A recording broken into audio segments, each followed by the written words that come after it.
introductions on our side. We have the pleasure of being joined by Mr. Ajay Piramal, the chairman of Piramal Group.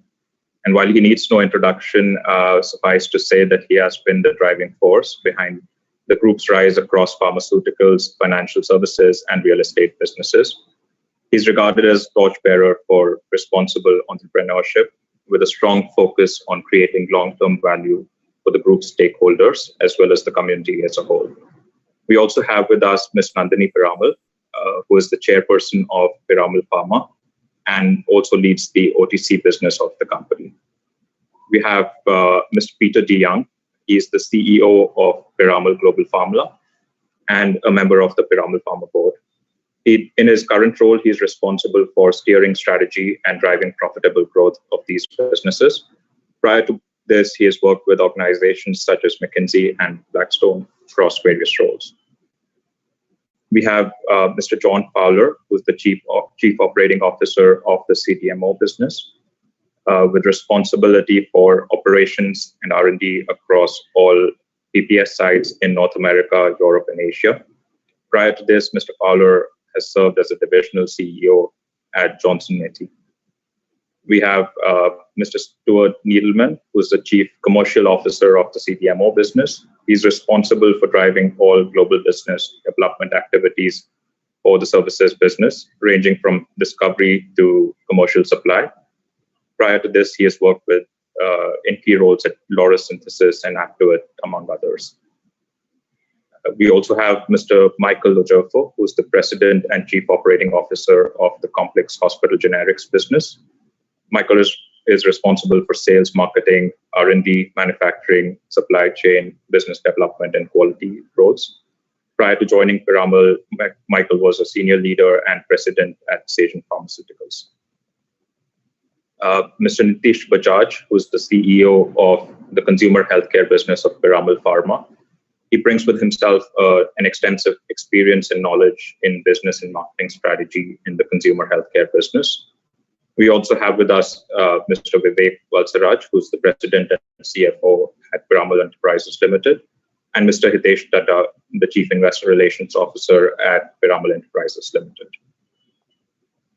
In terms of agenda for the discussion today, we will start with the overview and evolution of the pharma business of Piramal Group, along with the recent capital raise, which will be covered by Mr. Ajay Piramal. This will be followed by a discussion on key highlights of the company by Ms. Nandini Piramal and Mr. Peter DeYoung. We expect these two topics to get covered in approximately the first hour.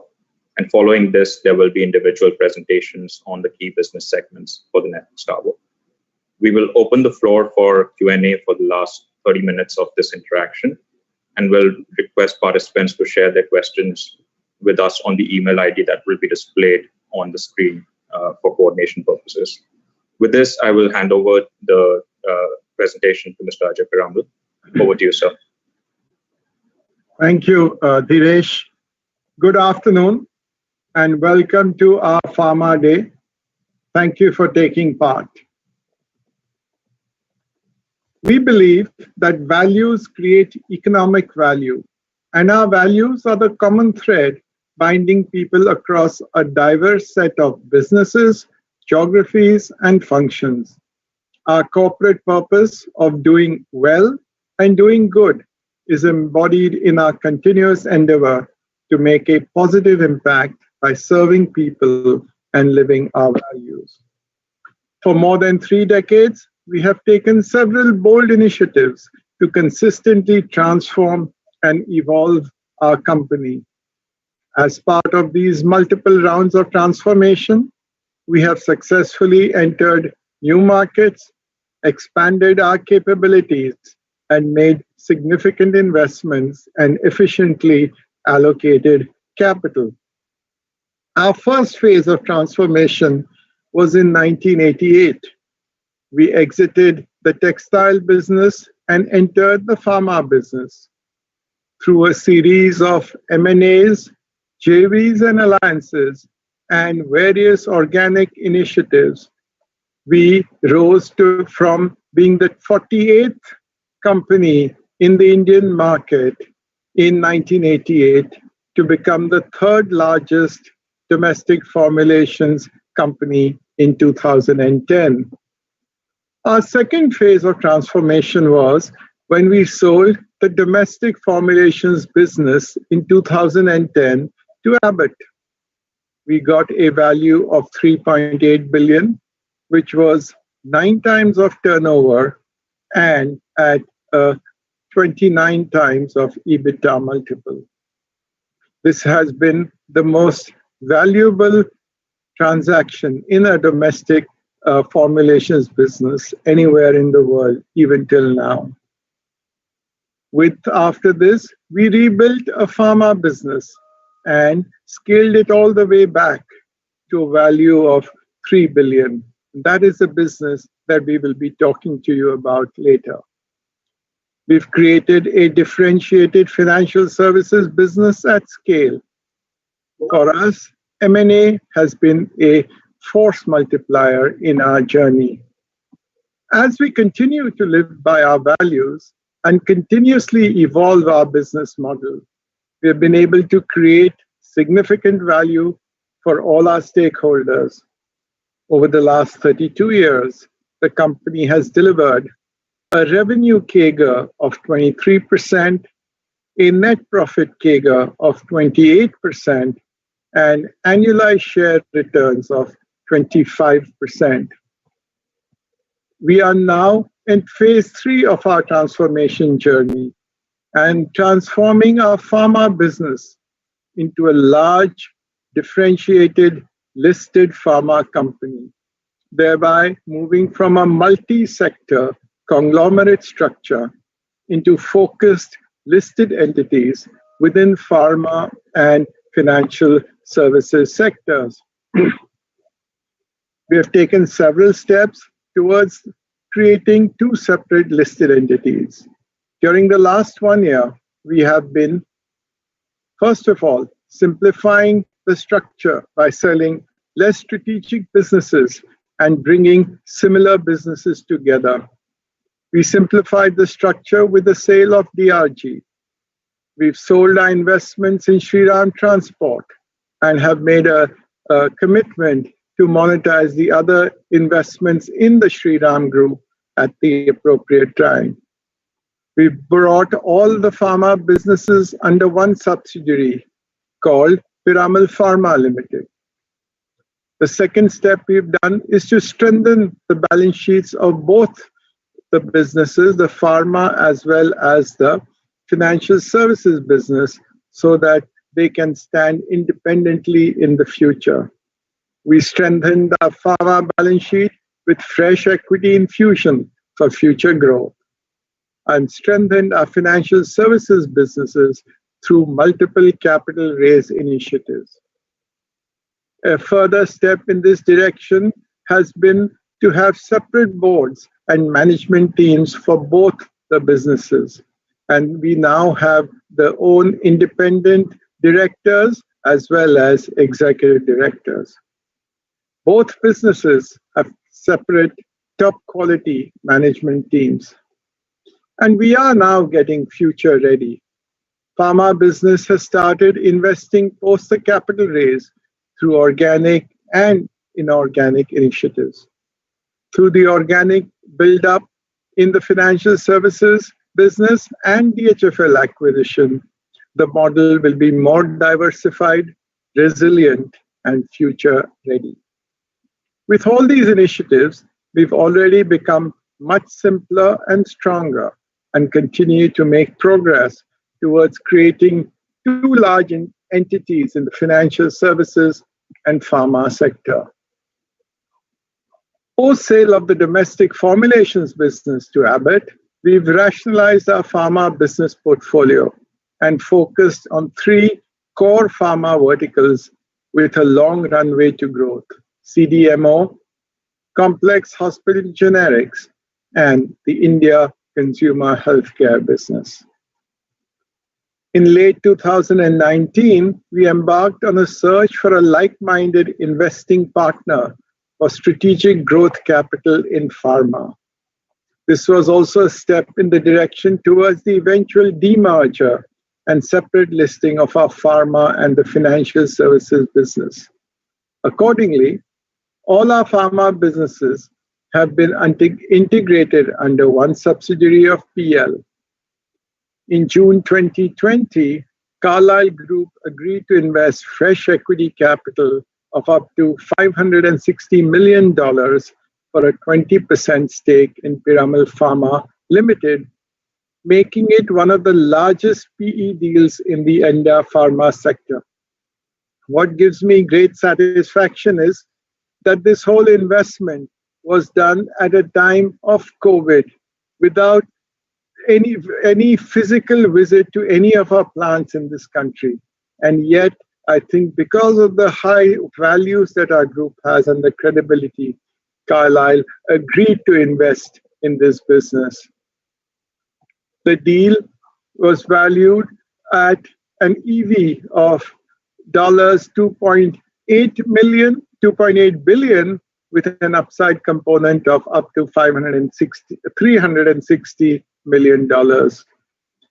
These funds will help strengthen our balance sheet and accelerate organic and inorganic growth plans. In the third quarter of FY21, we received 3,500 crores on closure of the strategic growth investment by the Carlyle Group. We look forward to leveraging Carlyle's deep expertise and global strengths to bolster our growth plans. Since the beginning of the previous financial year, the company has brought in 18,000 crores of capital versus our initial commitment of anywhere between 8 to 10,000 crores. This includes multiple steps that have significantly strengthened and deleveraged our balance sheet. Today, the equity for PEL stands at 35,467 crores. Our net debt to equity at the overall PEL has reduced to below 0.9 versus 2 in September 2018. The Carlyle capital raise has significantly deleveraged the pharma balance sheet, positioning the business for future organic and inorganic opportunities. Our net debt to equity for the pharma business stands at 0.5 times post the fundraise versus 0.9 times as of March 2020. Net debt to EBITDA of 2 post fundraise versus 2.8 as of March 2020. It gives us great satisfaction to say that the pharma business has benefited from a superior leadership team, from our strong, active, and independent board members to our experienced and globally distributed senior management team, some of whom you will see today. Moreover, to deliver on our strategic priorities, we have consistently invested in key talent who are valuable contributors to our success. Nandini will be elaborating on this further later in this discussion. Pharma is one of the safest and most resilient industries in the period of uncertainty, and the last year has only proved this. The recent strategic growth investment by the Carlyle Group is an affirmation of the underlying strength of the business and will provide us with a war chest for the next phase of our strategy. With our next transformation, we would make further progress towards our stated objective of demerging the financial services and pharma businesses.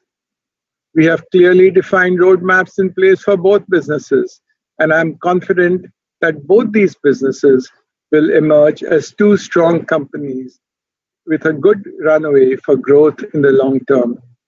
Nandini and Peter, along with the pharma leadership team, will be talking about the performance of Piramal Pharma and the strategic roadmap in more detail. Thank you.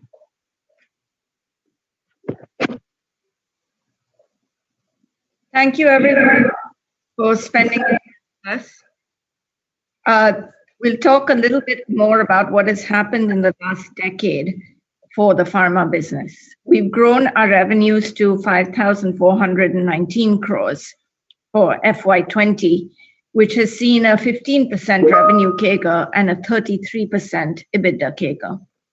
We're now in more than 100 countries where we have a commercial presence and 14 development and manufacturing sites across North America, Europe, and India, which make us a truly global player. Since the last transaction with Abbott, we've executed 15 acquisitions and integrated them into our network. And lastly, which I'm also most proud about, is we have 5,200 employees, each of us who helped us have no official action indicated issues with the FDA in the last decade. So we're going to talk a little bit about what's going to happen next. Each of the pharma businesses are targeting large and attractive markets with high entry barriers, and each of them are in a strong position in the respective market segments. One of the things they have in common is our quality track record, which spreads across all of the businesses and has seen audits by various regulators and customers and with no issues.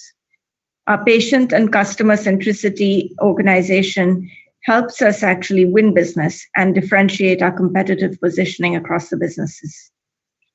We have a global leadership team without which we couldn't actually execute on our strategy of doing both organic and inorganic growth. All of this has helped us create a diversified presence across regions, capabilities, and customer categories, which has helped us establish our very strong financial performance. I'm going to hand over to Peter, who will talk a little bit more about each of the businesses. Thank you, Nandini. The first decision we need to make in pharma is which markets we want to compete in. And as Mr. Piramal mentioned in his section, one of the first choices we made was to narrow down to these 4 markets because we found them to be particularly attractive, and we saw a long period of runway of profitable growth for us in each of them. So now I'm going to step through each of them sequentially. The CDMO market is large, $55 to $70 billion in size. It's growing because the underlying pharma market is growing, and the desire of pharma players to outsource is continuing or growing. Within that, there are certain areas that are more attractive and growing faster, and also where supply is more limited. And that includes areas such as antibody drug conjugation, high potent APIs, and sterile injectables, to name a few. In addition, this industry is hard for customers to change.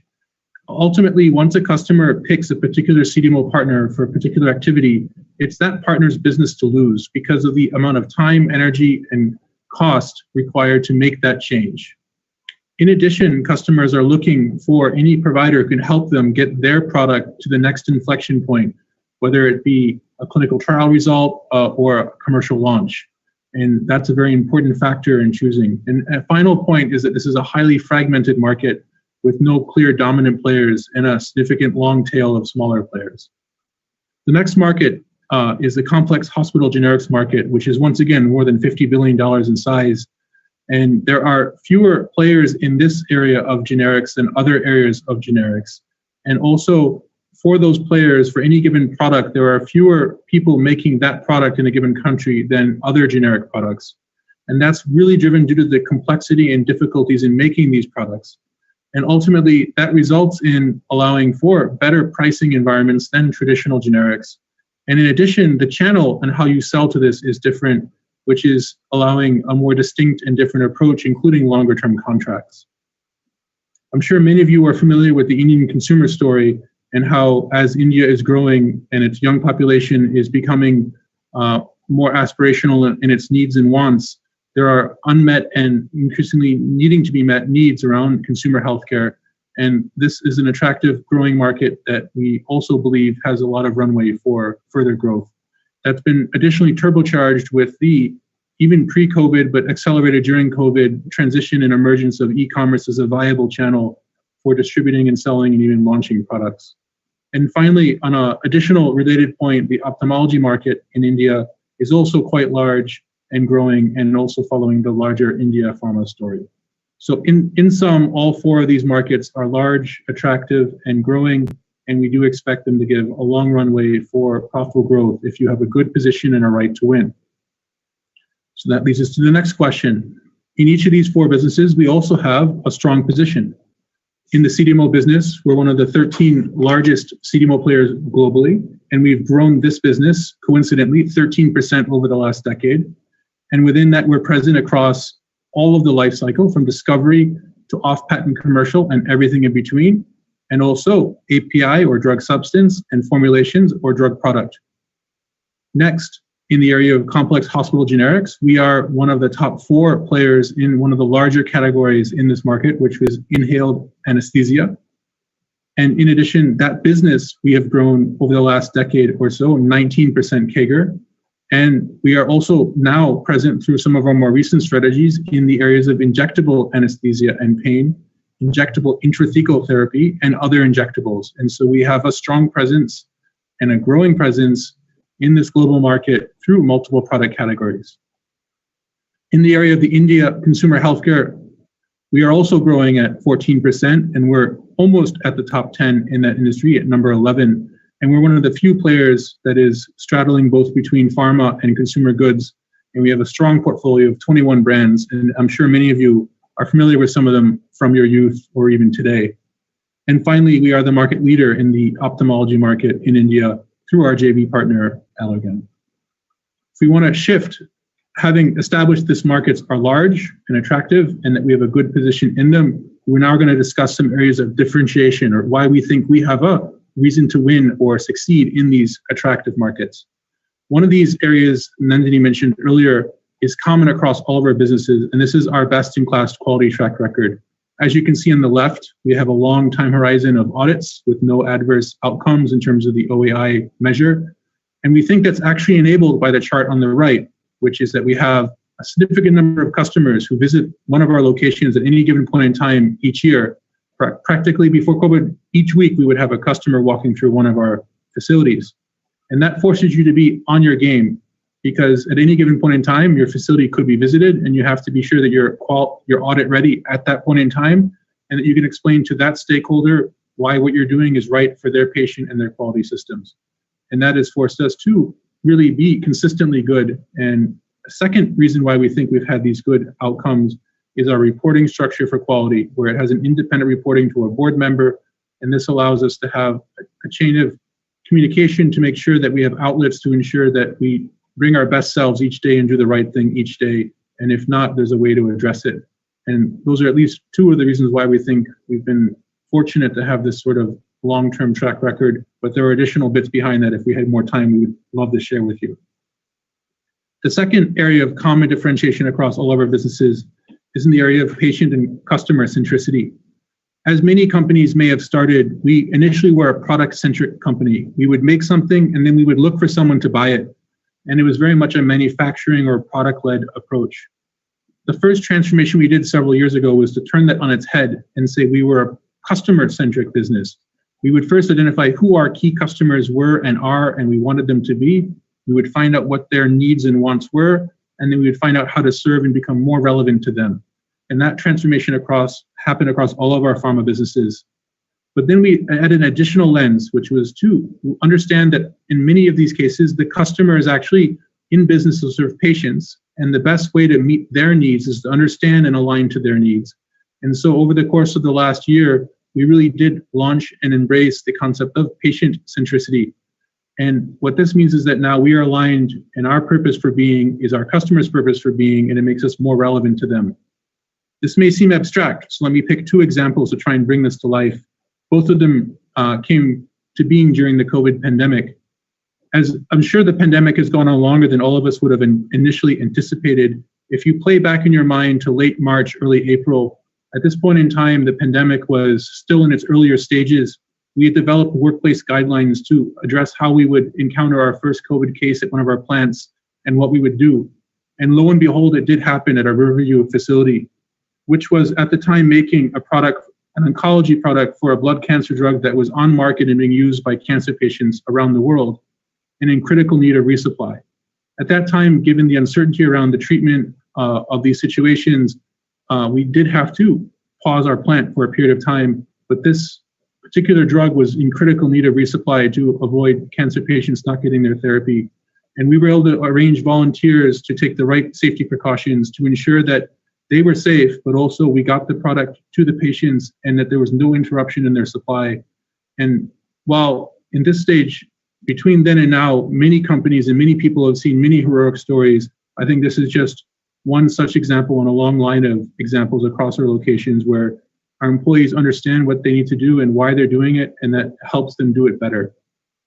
The second example would be in the UK in relation to COVID as well, where, as I'm sure you are also aware, in some cases, patients require ventilation support, and that is very painful. And the only way that that can be tolerated is through the use of certain injectable pain medicines, of which we make some of those that we acquired previously from Janssen. We are newer to the market and we were less well known, and these products ran short across the UK and many other markets. And in moments of crisis, we were able to provide additional amounts of those products on short notice, including sometimes redirecting from other areas to ensure that patients there were able to access these important medicines. So much so that when the UK government announced an emergency tender to create a stockpile for future such events this year, we won that for this and other important categories, establishing that when we understood what patients needed and were able to be flexible in how we went about it. So these are just two examples as to how we ultimately do focus on the patient and how it helps us differentiate versus our competition. If we now go on to the next section, which will be the CDMO business. Now we're gonna, in each of these three businesses, we're gonna describe what makes us different. Why do we think we should be able to win more than our competition? The first area is in the areas of, we are a global integrated service provider for both innovative and generic drugs. We cover the entire life cycle. And that's a mouthful, but essentially it means that we can address a wide range of services for a wide range of customers. The second area is that we offer both services on a one-to-one basis for customers, and we offer generic offerings for multiple customers, the same offering. And this can be across drug substance or API, or drug product or formulations. What this allows us to do is that many of our plants, in fact, can make both. And the lead times are such that API services revenues can be very predictable, but they can also be somewhat lumpy in terms of what is needed when. But the generic offerings can often be adjusted to fit within the spare capacity, and ultimately we can keep our plants running at very high levels of utilization through this blended strategy. The third area of differentiation is that, as I mentioned earlier, certain areas of the market are particularly in demand. I would call these magnets. John will later probably use the word hook. These are essentially why people call us, things we do that other people need, that not everyone can do, that is of interest and increasing relevance. One area is high potent APIs. A second area is antibody drug conjugates. A third area would be sterile injectables, and in particular within that containment-oriented sterile injectables. And finally, hormones. These are all very interesting areas that people call us to try and locate how to do it. The next area is around flexible integrated global manufacturing in North America, Europe, and India. We're one of the few CDMOs of this size that has credible capabilities across all three major service delivery geographies of North America, Europe, and Asia. I'm going to give you an example, though, what I mean by flexible. And what it is going to be, I'll give you two. The first one is an oncology company that initially got to know us through one of our facilities, but as their product became bigger and continued to grow, they were worried about having single site reliability issues, and they wanted to go to dual sourcing. Very reasonable request. They were asking, and also they had a little bit of uncertainty as to how much demand they truly would have and how it could be met within our one facility. So in this response, we actually worked out a way where we could pick two facilities in our network in two countries, where we could say, you give us the amount of demand, we'll balance it across our two sites, we'll meet your needs, we'll address your dual sourcing requirement, and we can treat it all within our network, so you don't have to worry about keeping vendor A or vendor B happy. You have partner us, and we'll solve it for you. They really appreciated that and appreciate the flexible attention we gave them.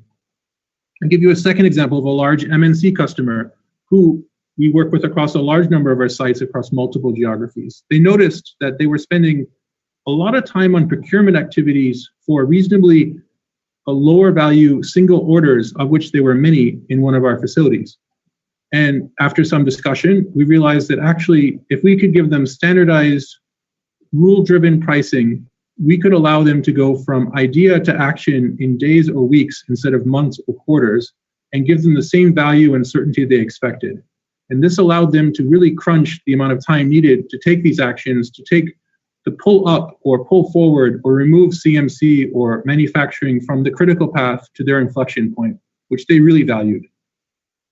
And I think the final one is that all of this comes together in terms of allowing us to really be the partner of choice. And I think Stu will cover it later in our presentation, but we see this coming up with our consistently over 50% win rate in proposals and our strong growth in all three categories, but particularly strong growth in emerging biopharma, where these sorts of capabilities are particularly relevant in addition to the other two categories. So these are the areas of the CDMO that we think make us different and interesting and likely to grow faster than our competition.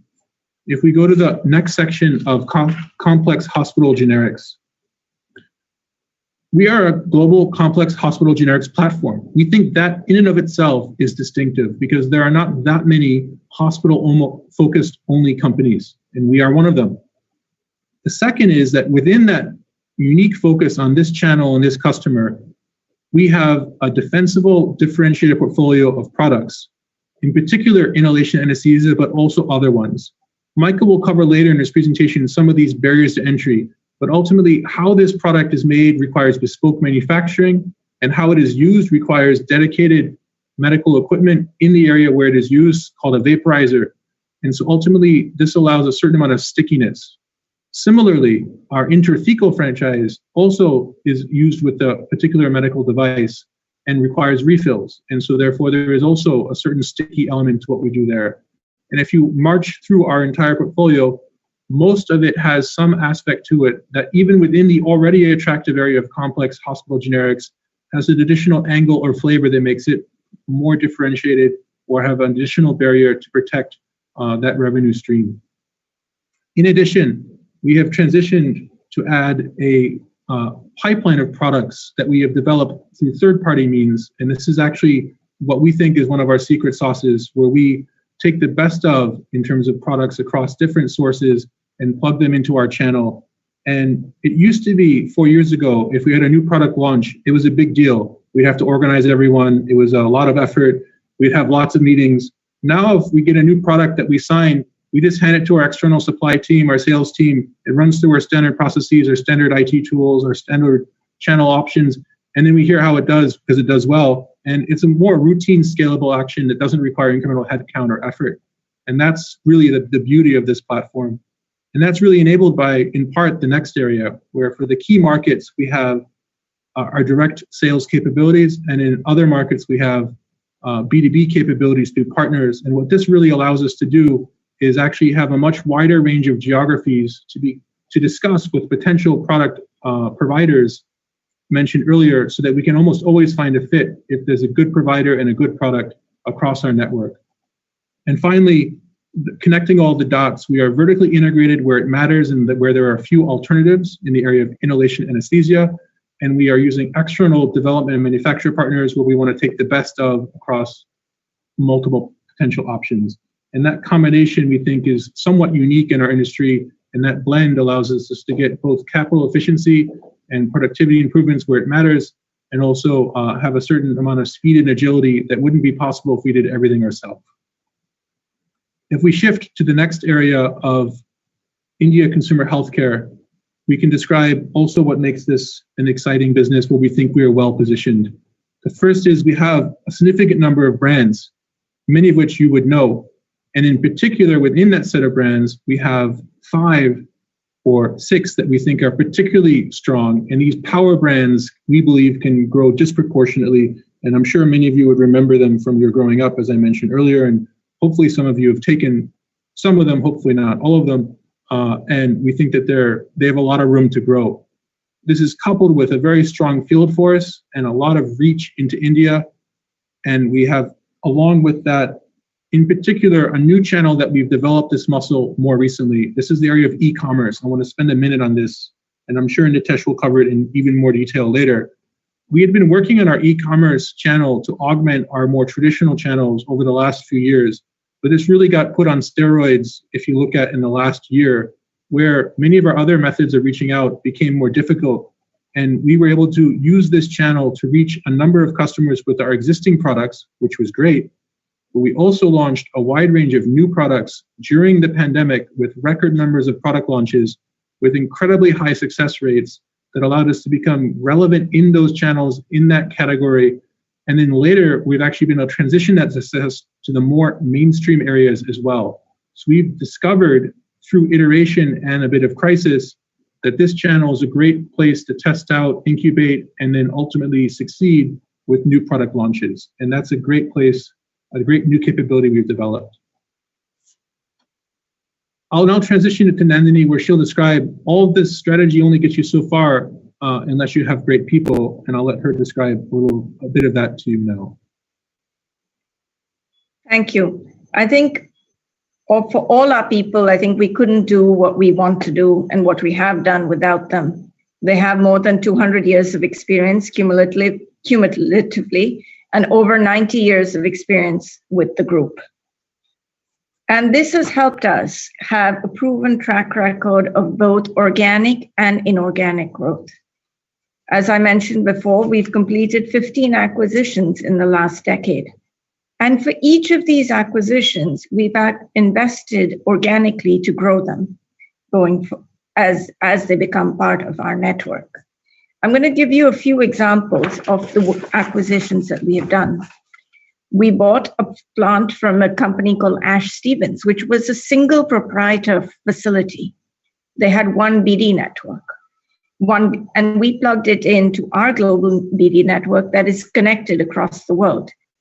That allowed us to increase revenues and increase EBITDA margins. We've now invested more to expand the site and have actually announced a $35 million expansion for more labs and the office as we expand more people. The other benefit of an acquisition such as this is that it allows us to offer integrated projects which link to our other networks, which makes the sites and the customers more sticky. So key customers in this have been served by other sites, including Aurora, Digwal, and Ennore. In another story, we bought the intrathecal therapy from called Gabapentin and Mitigo from Mallinckrodt. And since then, we've managed to increase our EBITDA margins while integrating it into our national accounts team and increase the uptake with large consumer accounts. Our Little's Baby Care brand has also seen very, very good growth this year. We've used e-commerce successfully to launch and to maintain a leadership position in baby wipes and feeding bottles, and have now just launched diapers and are looking for a whole master brand concept to increase sales for this. So all of this has led to us having a very diversified model with global capabilities with a focus on regulated markets. We have 14 manufacturing and development facilities, and which are the key ones are US FDA inspected. We are now also very, very diversified across regions, capabilities, and customer categories.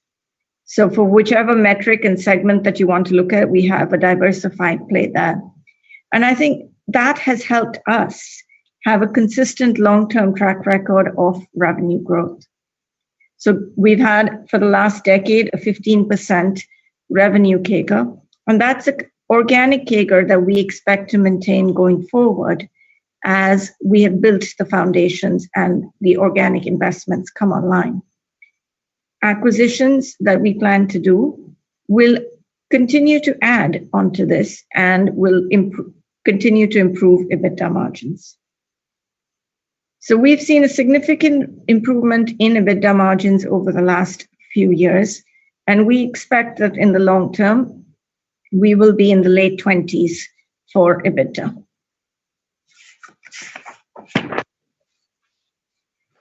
I think all of this has helped us set in place the key drivers for margin expansion, and to set in place the foundations for growth going forward.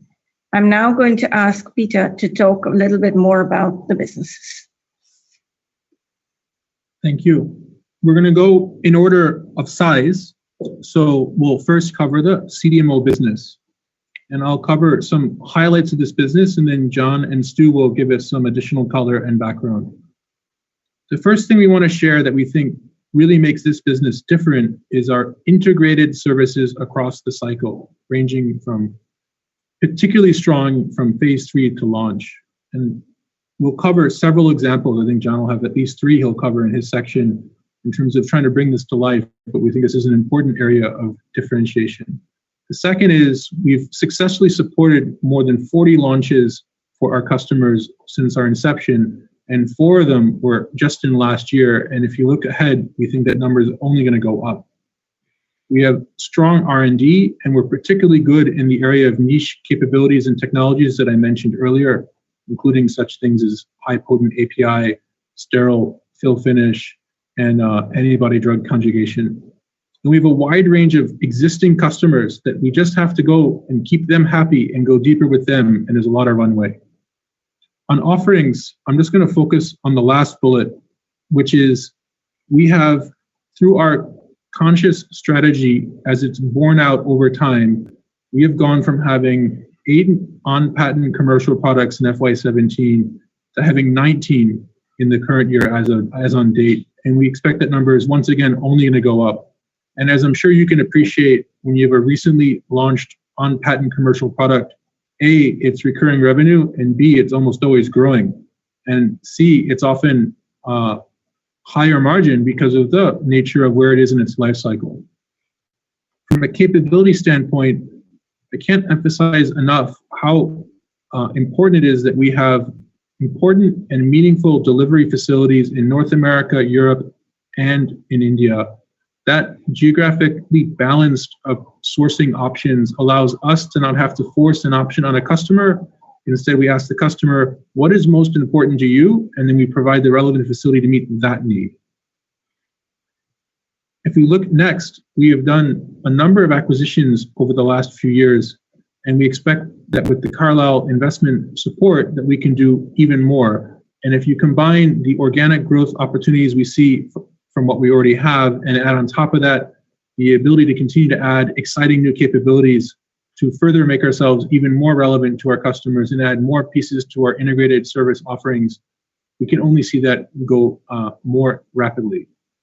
I just want to mention one additional point, which is the bottom right, where you can see that the revenues from what we've been doing at NC Development have been growing particularly more rapidly, and that really does feed the commercial pipeline. And that allows us to have even more engines for the later commercial revenues, as I mentioned. If we go to the next slide, what we'll do is we'll kind of share a little bit of the outline of what Stu and John will cover in more detail. We'll give you some more color on the underlying market and what makes it attractive. We'll give you some further information about what we do in this market, and in particular, our integrated capabilities. We'll show how that translates into a really exciting customer base. And then we'll cover a little bit more the technologies and capabilities we have and why we think that what we have to offer is compelling and why people are interested in it. And then we'll tie it all together and describe to you how this will lead to really compelling, faster than past and faster than industry growth rate in the future. Without anything further, Stu, please share us a little bit more about the market. Thank you, Peter. So the pharma sector, the outsourcing sector, is a very attractive market. You can see that it's growing. R&D is growing. There's a tremendous unmet medical need for a variety of disease states and therapies. In some ways, our business model is we're therapeutically agnostic, although we do have a major play in the cancer therapy, oncology therapies, which John will talk about. But you can see some of the drivers in pharma leading to a big market for us and a big opportunity. We focus most of our activities around what we call small molecules. These are active pharmaceutical ingredients that are basically taken by pill or other dosage forms, but are not what the industry trend is called biologics. We're doing chemistry. And you can see that 73% of the molecules in development are coming through this small molecule focus. The other part of our strategy is the emerging pharmaceutical sector. And when we talk about that is some of the companies that we call 500 employees or less, but also have a concentration by geography, being in Cambridge, Massachusetts, San Francisco, in the UK, in the Cambridge, Oxford areas. This is where innovation starts in pharma. And what happens later is those companies get to a certain stage in their company's evolution, and they're either acquired by a big pharma company or they take the molecule to commercial themselves.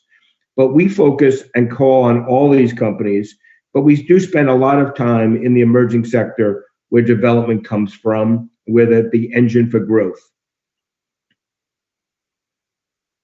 Next slide, please. So again, the outsourcing market size is huge. The outsourcing market size is a large market, and gives us an opportunity, and it's also fragmented.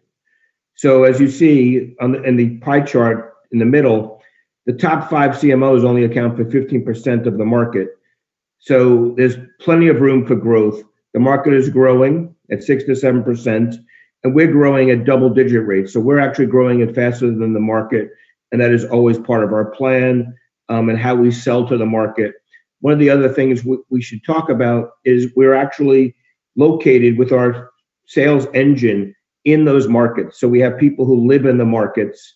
Pre-COVID, there was a lot of networking. It's their own brand they're selling in addition to the Piramal brand, and that has played out for us as part of our strategy. Why outsourcing is also important is the increased focus on the core competencies of outsourcing providers. The emerging biopharma do not have assets, so they need us strategically to help them support their growth. But even some of the big pharma companies have decided to focus on what they view as core competencies, and they need our technical capabilities. And the last thing is there is capacity constraints. We're talking about making investments in our own facilities with the support of our customers, whether that's in contractual commitments or even actually in co-investments, because there's a need to make sure they have capacity, because they can't have their product delivery be on the critical path as they're trying to get into the clinic or even get towards commercialization. So this gives us an attractive sector to focus on.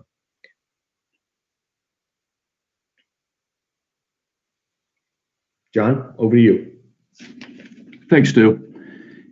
As a large CDMO, we cover API and drug product in all phases of the drug life cycle. Our geographic coverage is in each of the major markets to service our customers. And really, the key here is when we bring a customer in at early phase, they're sticky. We progress them through the clinic to commercial within our network of plants. Switching costs are very high, and it's very time consuming. So, our capabilities and global footprint lead to a high rate of integrated programs, and this integrated feature is supported by the majority of our sites. This could be within a geography, or it could be across geographies, and I'll give some examples in the next slide on the integrated platform. This has enabled us to create a deep, and really enviable pipeline. We've got about 120 molecules in various stages of clinical trials. All this flows to a similar number of commercial, API and drug products. It takes time to create this. It's not easy to develop a pipeline like we have. I would say we're at an inflection point of significant growth, and we're investing in major expansions across our network in all our plants, most of our plants. In North America, 3 of our plants, major investment, 1 in Europe and 1 in India. And this is really proof of the scalability of our CDMO platform. And our high win rate, which you've heard about 50%, really underpins the success that we've been seeing.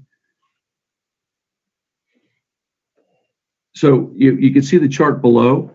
This gives an overview of the competitive landscape, and we are one of the few fully integrated players with scale and runway to grow. So difficult to forecast where we're going to land on this, but we definitely see, based on the pipeline that we have, we definitely see moving to the left of that chart.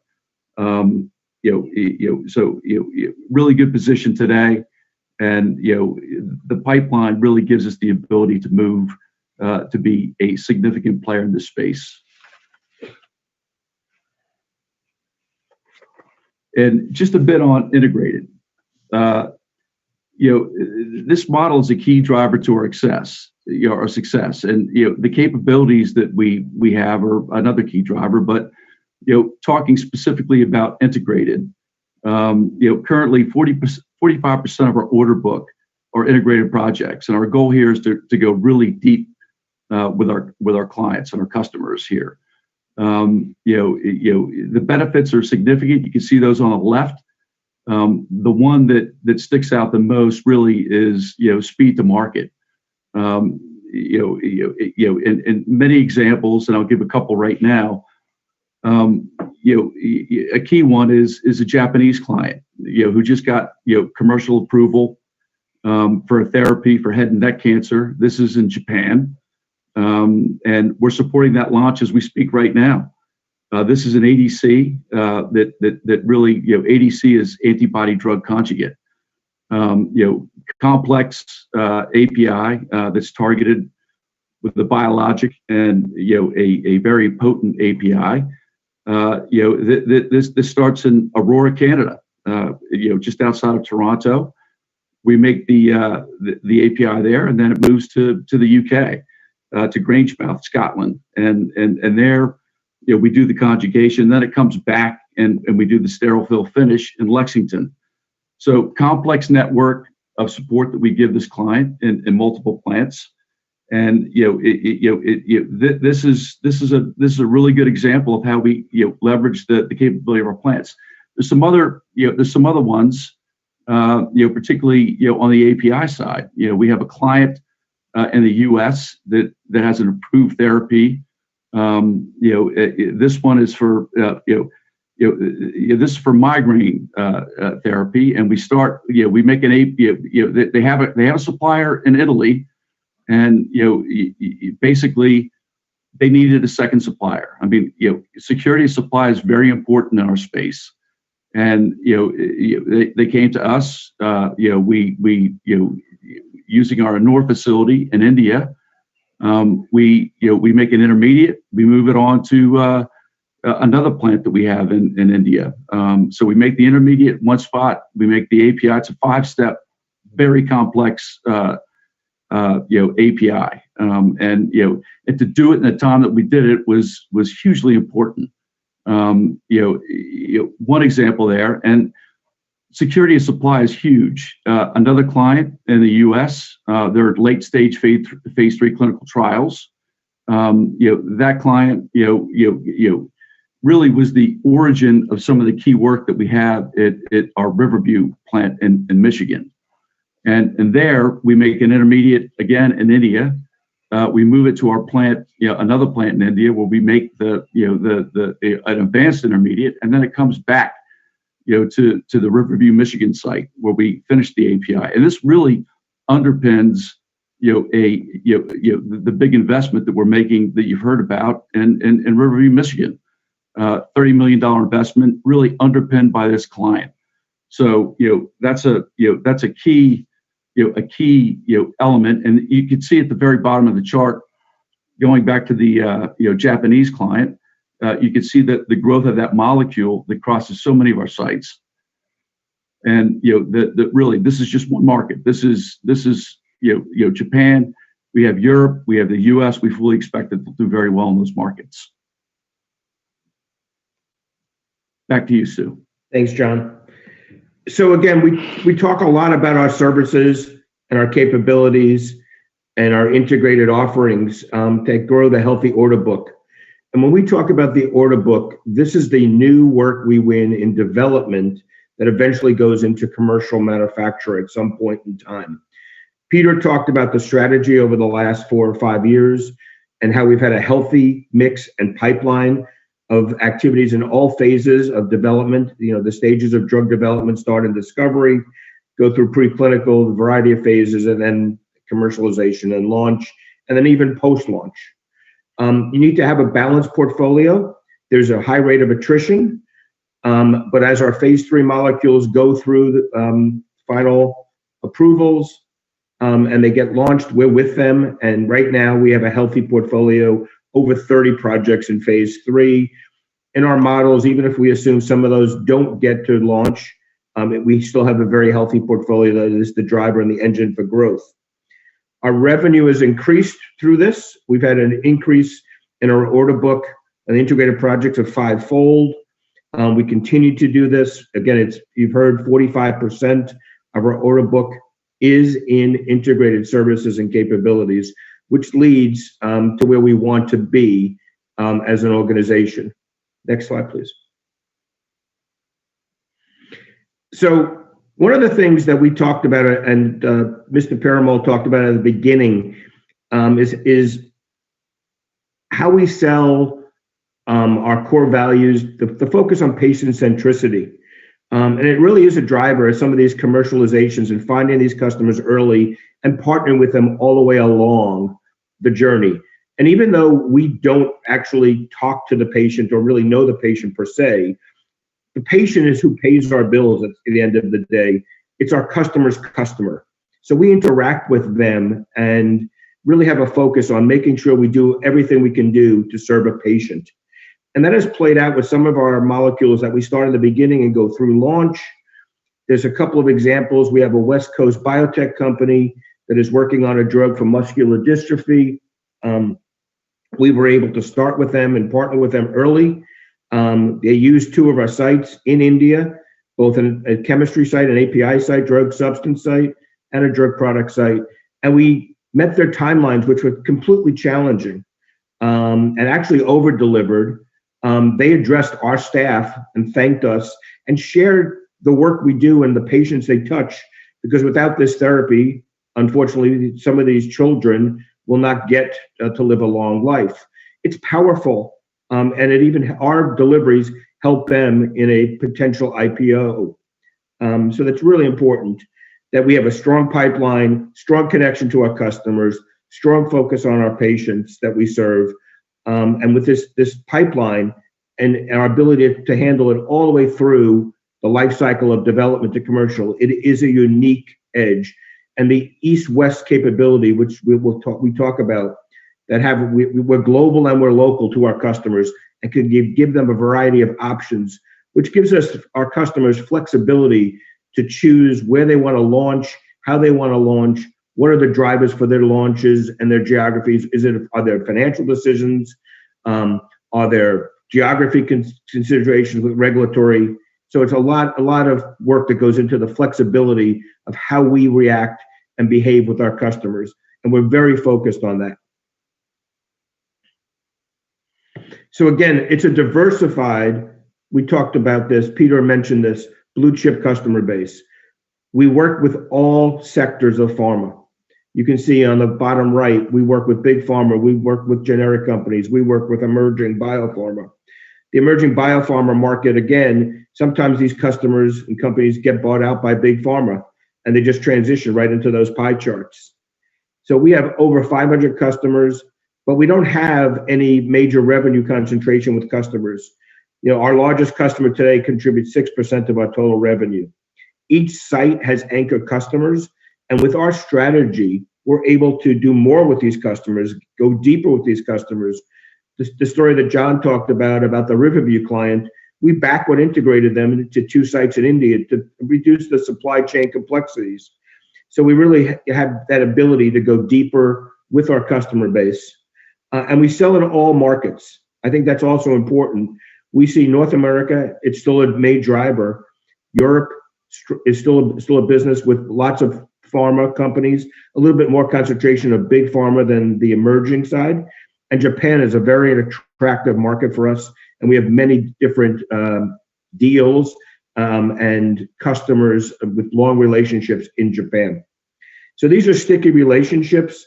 They help us along the way. And again, I can't underestimate the flexibility of how we sell to these customers. One of our large customers had a need and had a change on the fly of demand for a patient in oncology. And we make 4 of their molecules for them. And they needed us to all of a sudden drop through everything and focus on manufacturing one of these products because they were going to run out of the product for customers. And our Riverview site is able to flexibly work with the customer, work with their supply chain to make sure that we had raw materials to manufacture that. And we were able to do that. So again, that helps us because the more we deliver, the more we build references. It's a word of mouth business also, and we win business that way.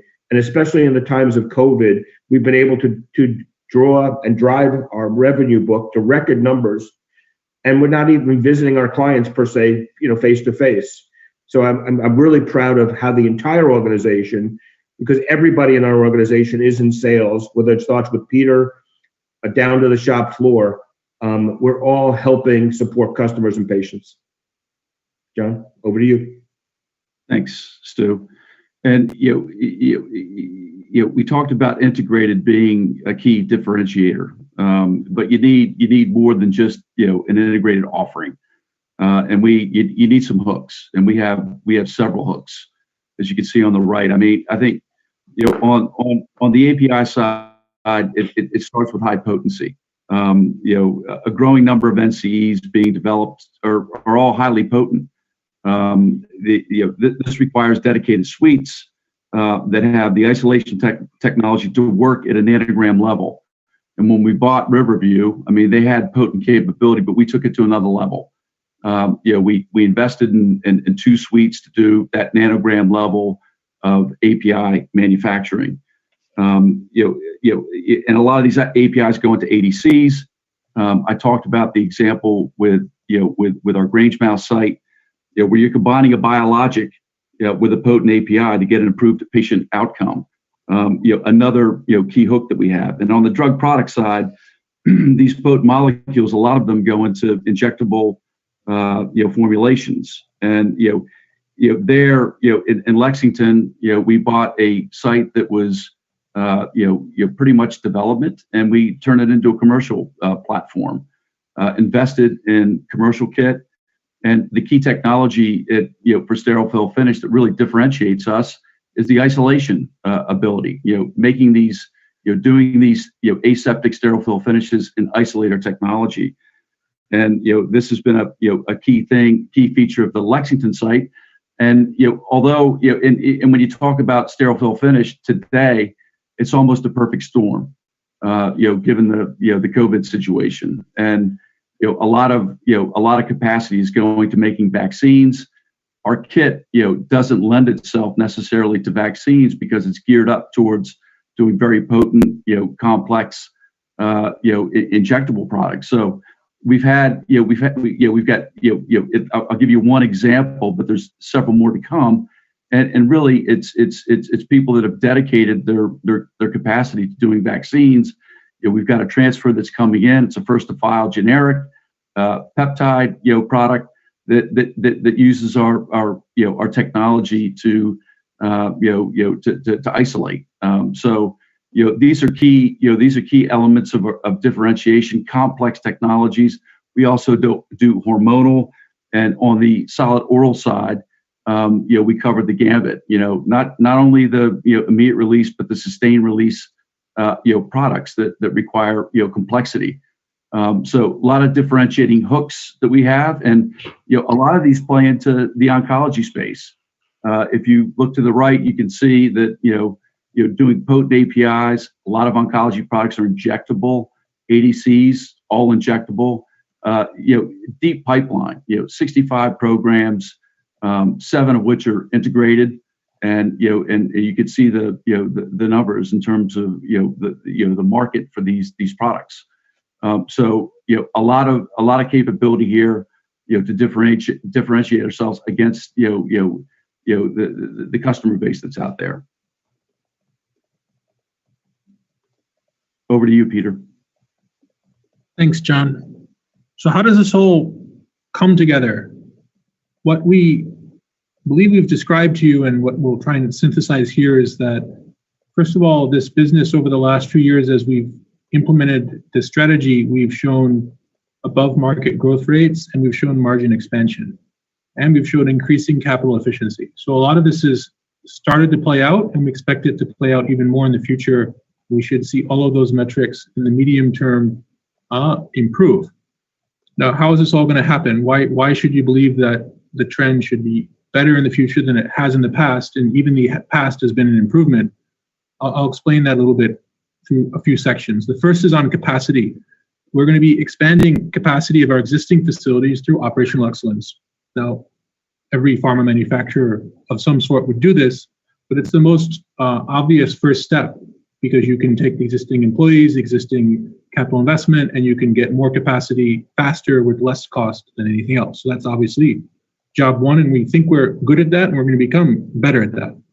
The second is that we, as Stu mentioned, we have a number of customer-led expansions at a number of our facilities, actually across all three geographies, where if you look at their demand projections and our capacity, and even with the best, most heroic OE efforts, there'll be a gap. And they're concerned about explaining to their stakeholders, when I want to make it, can I make it? We have a variety of different levels of commitment arrangement to allow them to provide that level of comfort that when they need that, they'll have it. We have semi-dedicated capacities and different types of arrangements that allow us to have confidence that when we build this out, it'll be utilized, and our customers have confidence that when their project succeeds, they can make it, and that won't be the reason why they wouldn't succeed.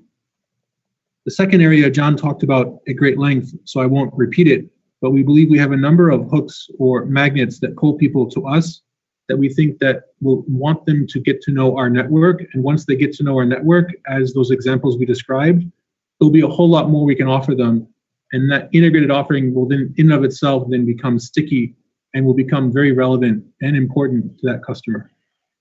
The next area is that we have many angles of growth with our customer. The first is we just need to continue to progress along with the molecule or the products that we're making. As those projects progress, we need to continue to meet the customer's expectations and we'll grow with them.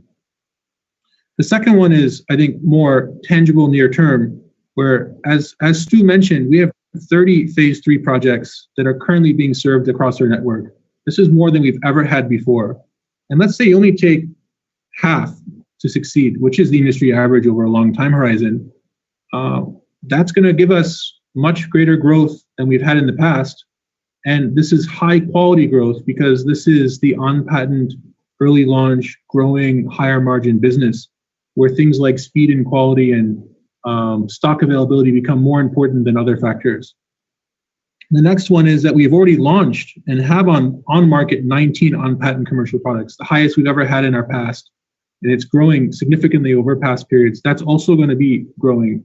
So this late stage, early commercial bolus as a result of our multi-year strategy coming to fruition is putting us at an inflection point. I think the next point is that good win rate driven by the attributes we described that we think position us well vis-a-vis our competition, we think will allow us to continue to fill the bucket with new interesting development projects that should allow us to continue this story if we continue to impress our clients with our actions each day. And then finally, we do believe that we've gotten compelling market traction with our integrated project offerings, and we would like to continue to build on that trend. And as projects develop in our pipeline and eventually to commercial, an increasing share of not only our order book, but later our revenue will be from this category. And this is an important part of distinction for us. I just wanted to bring one other point. While the slide title is revenue, when we do this strategy, and in particular, when we add revenue and capacity to existing plants with this organic part of our strategy, it really is good for margins because you don't have to hire a second plant head. You're hiring more operators, and you're not adding all of the ancillary utilities for a second site. You're just adding the related reactor bays or equivalent. And so these brownfield expansions and this going deeper with the customer at our existing site network allows us to improve margins and also improve ROCE at those locations. However, with this strategy, we believe that we will become even more relevant to our customers and even have a better growth plan if we can add certain capabilities that we could add to our integrated offering basket. And so we have a list of go-get technologies that we're looking for, and we expect to, and to our locations, and we expect to add those over time. And that will allow us to take our attractive organic growth rate and add on top of that some inorganic growth, particularly with unique capabilities and or geographies we don't have. And the recent Sellersville acquisition is an example where we acquired in the US the ability to do solid oral, as John mentioned, and in particular, potent with the pathway to high potent in the US. And that's an example of a capability add that our customers were screaming for, and we were just handing business to competition. Now we can offer it. We're going to have more of those to show in the future. And so that's why we think that this business is pretty compelling, and we see a tangible, granular, definable growth plan for organic with inorganic on top. So I think that's the CDMO story, and we can maybe shift gears and cover a little bit of the complex hospital generics business. Once again, we think we're one of a small number, if not very few, companies that are uniquely focused on the hospital, surgical center, veterinary market, where surgeries, if you will, or people need care in institutions where they go to get that care. Within that, we're one of the top 4 players globally, and if you exclude China, we're one of the top 3, and we think we're one of the more rapidly growing players in the areas of inhalation anesthetics. In addition, a few years ago, we added the strategy to get into the broader injectables market, and we have a strong presence in that market, and it's growing through our pipeline. If you look at the next area, our portfolio through those actions now covers not just inhalation anesthetics, but also injectable pain, which we acquired initially from Janssen, as well as intrathecal therapy, which we acquired from Mallinckrodt, as Nandini mentioned, and also some antibiotics, which we brought in through different licensing arrangements. And on top of that, we have a strong third-party developed and manufactured pipeline that allows us to pick what subset of products we think, even within the already comparatively attractive hospital market, would have better attributes and better ability to perform. And it does vary from product to product and from country to country and product country pairs. And Michael will describe a little bit of our art and science behind choosing where to compete. And then within capabilities, we have mentioned this, but we do think there's kind of 3 key ones. The first is that we have our own vertically integrated manufacturing capabilities, and that's because there aren't many CDMOs you can go to get this, and it's actually one of our competitive advantages.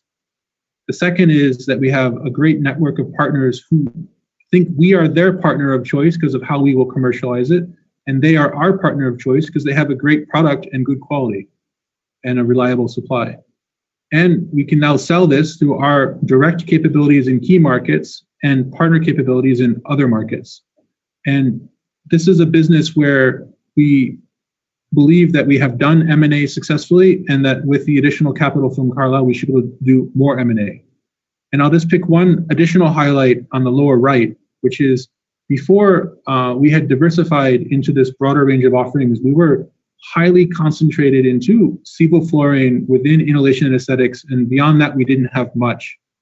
It was good, it was profitable, and from a purely financial perspective, it may have looked like a good place to be.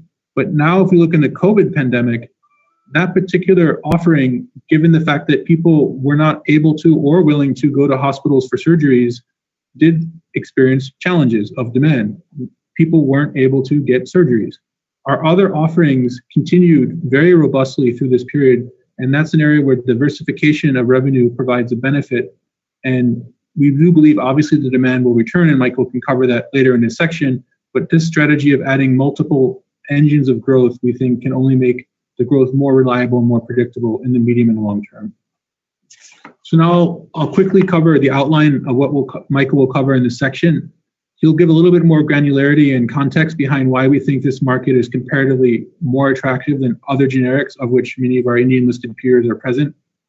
And the second is he'll cover a little bit more about how this comes together as a platform, in particular around what our particular products are, how we go about commercializing what we make or have made, and then finally, how we go about making or having made those products. And then at the end, I'll summarize how this is going to lead to continued high growth as we've had in the past. Although obviously this year we've had the issues relating to the hospitals and surgeries, but overall long time horizon or a medium time horizon, we'll share the growth picture. Michael, please. Thank you, Peter. And I just wanted to say, thanks to all the participants. Good evening, good afternoon, and good morning. I think one thing that, as I listened to the introduction from Peter, I think he did a great job covering and describing what we find important. But I also want to just connect some of the things I heard from John and Stu, and they emphasized a strategy that is designed to be relevant to our customers. And I think that our customer centricity throughout the larger pharma organization really is emphasized as well within the complex hospital generics business. And I think that not only that strategy, but our overall emphasis on values is demonstrated through the way that we look at our business from the customer's eyes. And the customer for us is ultimately the patient. So we focus on a large market, but as you can see at the bottom of this slide, over the global pharmaceutical market in which we play is a giant one. But we are focused on things that are delivered to the patient in the hospital by the hospital system or through a surgical center, and to a lesser degree through home care. But it's basically injectable drugs added to a very strong platform of inhaled anesthesia. And why inhaled anesthesia is such a strong platform on which to base our business is both our expertise and manufacturing capability in that area, which we are really the only, plus our marketing capability. We are really the only global player who's vertically back integrated, and then through our own sales teams in key markets, sell the product directly to the hospital. So we go all the way back to starting materials in our key products, and then basically responsible for delivering those products right to the hospital where they are administered. So this creates kind of an end-to-end role in this business of inhaled anesthesia that separates us from the two or three other leading players in the business. And on that platform, we were able to add products, as Peter mentioned earlier, very efficiently, where we can, simply in-license, acquire, or otherwise get the marketing rights to a product in a country where we're operating and add that to our system. So really anything that's delivered in those to those customers, the hospitals and surgical centers and veterinary clinics that we serve, we can add without much disruption and with very efficiently and with very little additional cost. So what we're trying to do is find the right products that fit into that and give us an advantage and give our partners, and we call our suppliers basically our partners, because in one instance, we're a key manufacturer and we have partners in some countries, but what we are trying to do is offer our marketing capability to other manufacturers so that we can have a wide range of products, which we'll talk about more, but we have a very wide range of injectable products that we've added to our inhaled anesthesia platform. The inhaled anesthesia is differentiated in that it requires dedicated manufacturing plants. We own those. We have those. We make all these products ourselves, and it's very hard to enter that from that perspective. It's also hard to enter that business from a marketing perspective because we have developed and provided to our hospital customers the vaporizer that is used for our drug to be administered to the patient through the anesthesia machine in the hospital. And it's through a different range of arrangements, from basically allowing them to use the vaporizer in exchange for a commitment to buy product to more of kind of a purchase lease type arrangement or other arrangements that tie us to that vaporizer, and which in many cases we still own, and it's at the location of the hospital. Peter talked about, and Nandini mentioned the Mallinckrodt acquisition, where we acquired the intrathecal business from Mallinckrodt just about 4 years ago. The main product there is gabapentin, and all the products in that portfolio, which include Metigo, which is intrathecal morphine for chronic pain, are administered through a pump that's implanted in the patient through a surgical procedure, connected to the intrathecal cavity, which is the space around the spinal cord, by a catheter, and then the pump within the patient is filled with the relevant drug that we supply. We do not supply the pump, but the drug product has to be approved for use in that particular pump, and our products are approved for the leading pumps. And this creates obviously a very close connection to the patient.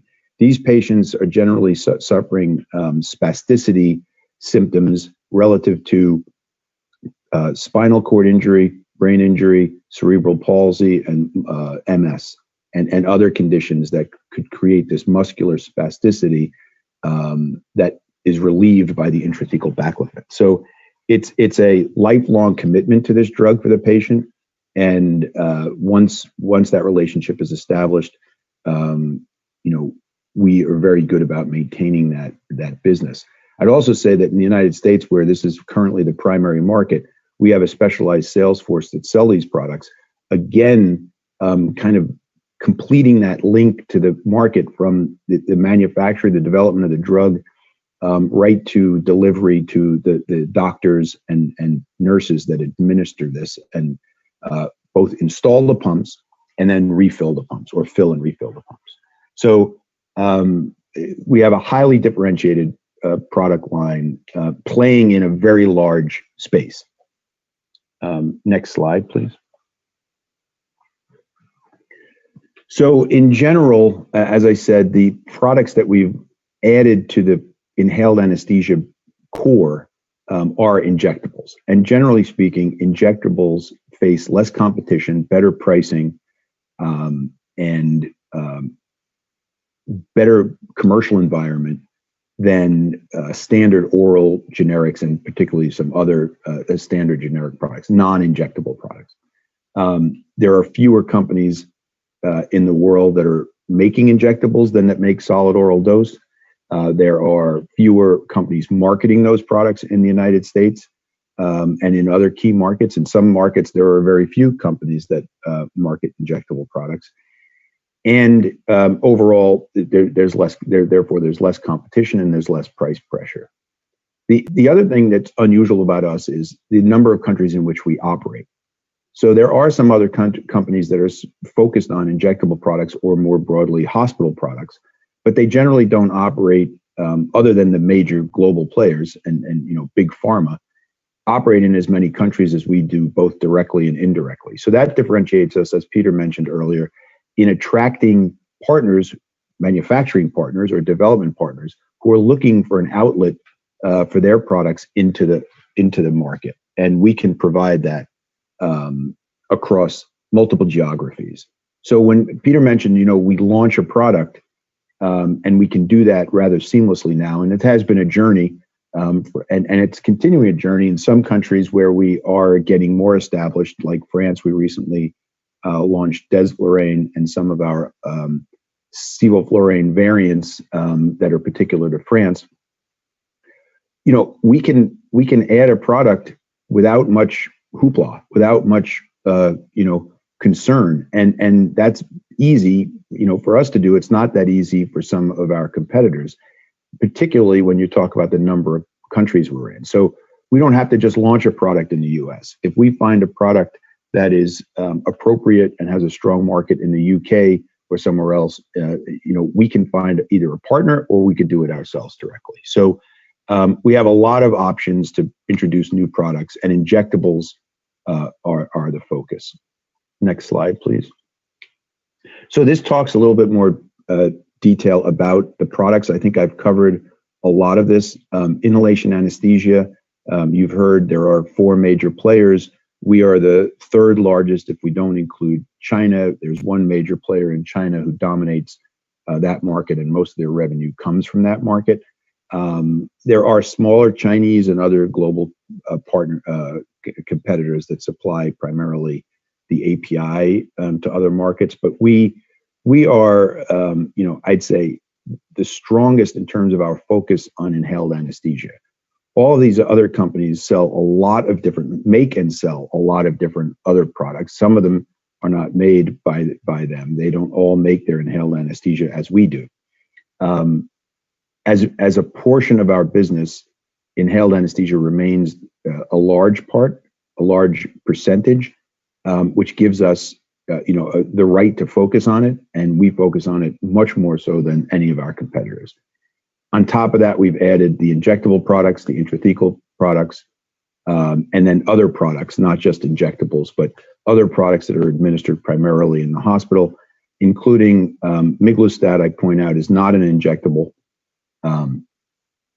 but it is used in a very rare couple of diseases. It's not technically an orphan drug, but it is administered, or it starts the administration in the hospital based upon a diagnosis of one of those two rare diseases that it treats. So that's pretty much the portfolio. One key thing about our intrathecal baclofen, which we call gabapentin, is we have the only pre-filled syringe presentation of that product. We compete primarily against products that are in ampules, which in the US and a lot of other markets are now less preferred to vials, but also for ease of administration, the pre-filled syringes are preferred. And we have the only product in that presentation. Next slide.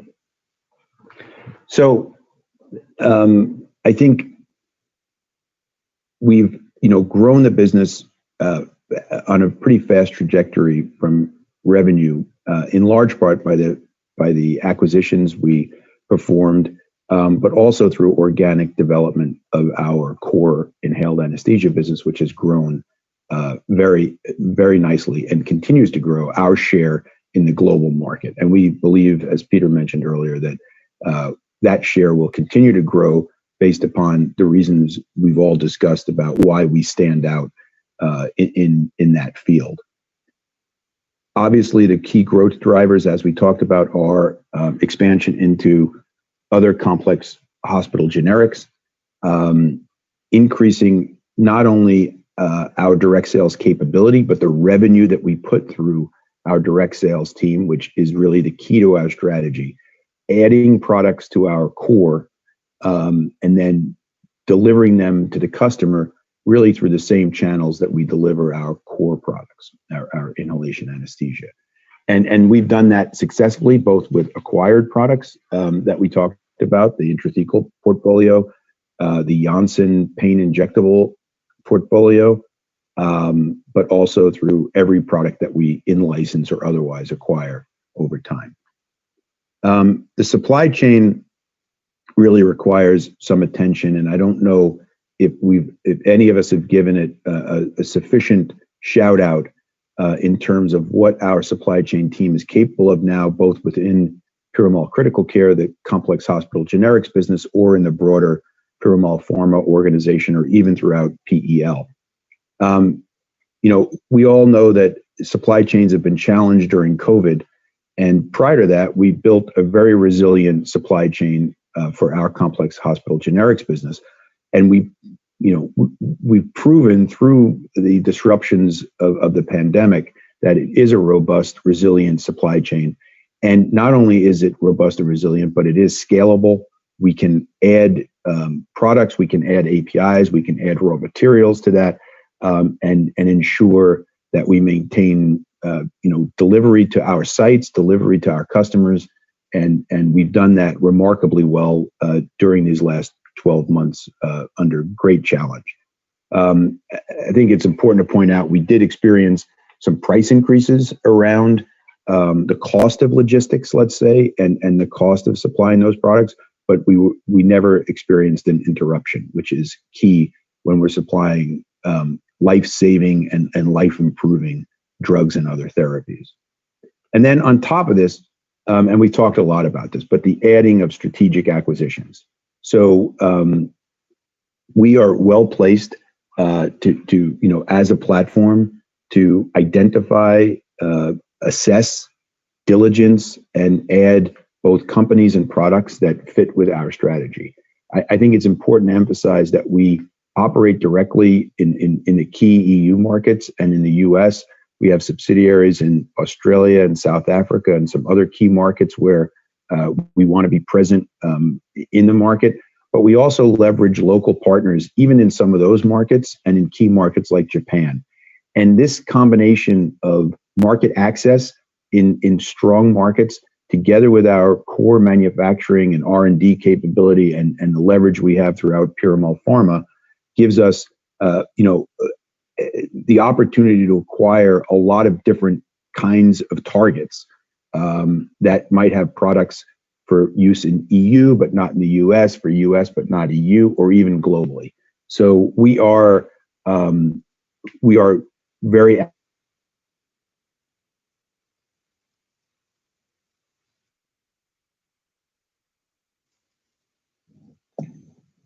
Peter, would you like to take up? I think there's some noise disturbance. Yeah, I think we got some. Yeah, maybe if you can take up this from here. I think we were wrapping up this slide 3B, and he was just giving some good examples around potential acquisitions. We can now shift and cover, while he returns, to discuss our balanced mix of product sourcing. I think an important way to start on this slide is that if you look to the very right, if we want to pick the right combination of product and country, we want to be able to make sure that we pick the right dosage format or form to use where that'll most likely succeed. And if you were to try and make everything yourself and develop everything yourself, you would need to have a very large, complex, and expensive plant. But if we are able to work with third-party partners who would provide these for us, we can actually find the best manufacturer and developer for a particular product, a particular format, which is very rarely always the same company. And then if we look to the left-hand side of the slide, we can discuss the different models. And I think Michael is back now if he would like to continue. I think we had an internet snafu, but I only so far, Michael, the benefits of third-party from a dosage format and best of breed perspective, if you want to cover the left. Okay, so yeah, so sorry about that interruption. I'll move through the left quickly. We have internal R&D that we leverage. We really have done a great job of establishing relationships with external partners, both from a development and manufacturing capability. And we have a steady stream of opportunities, both that we have initiated and that our partners have initiated and offered to us, which we kind of categorize as licensing partnerships, but it's a very fine line. And one thing about us that I think we should emphasize is our flexibility in deal terms. Some partners like to own the MA, and if they do, we can manage with that. Some companies say, oh no, if I can't own the MA, I don't want to market the product. We are much more flexible. We're comfortable with long-term commitments on licensing that give us secure access to the product, even if we don't technically own the product. Obviously, our preference is to own the IP and to control as much of the product as possible. This is not always feasible or in the partner's interest, so that we are able to make arrangements both with external R&D capability companies, as well as a direct out license, which would be covered in the kind of the licensed products. And then again, I think I talked a lot about acquisitions. The nice thing about in-licensing or other arrangements with marketing, but with manufacturing partners, is that we can be very careful with our capital. We have access to certain products where it really doesn't cost us anything other than, or it doesn't cost us anything to market those products. And obviously, maybe the margins may not be as high in those cases, but obviously our costs and capital investment is almost insignificant to add those products to our portfolio. And then I guess, Peter, you covered the dosage forms. I think we've covered that in more detail. So we could go to the next slide. And here again, and I mentioned this, our global reach. We have a very unique platform in that we are direct in key countries, but we also distribute and supply our products in over 100 countries.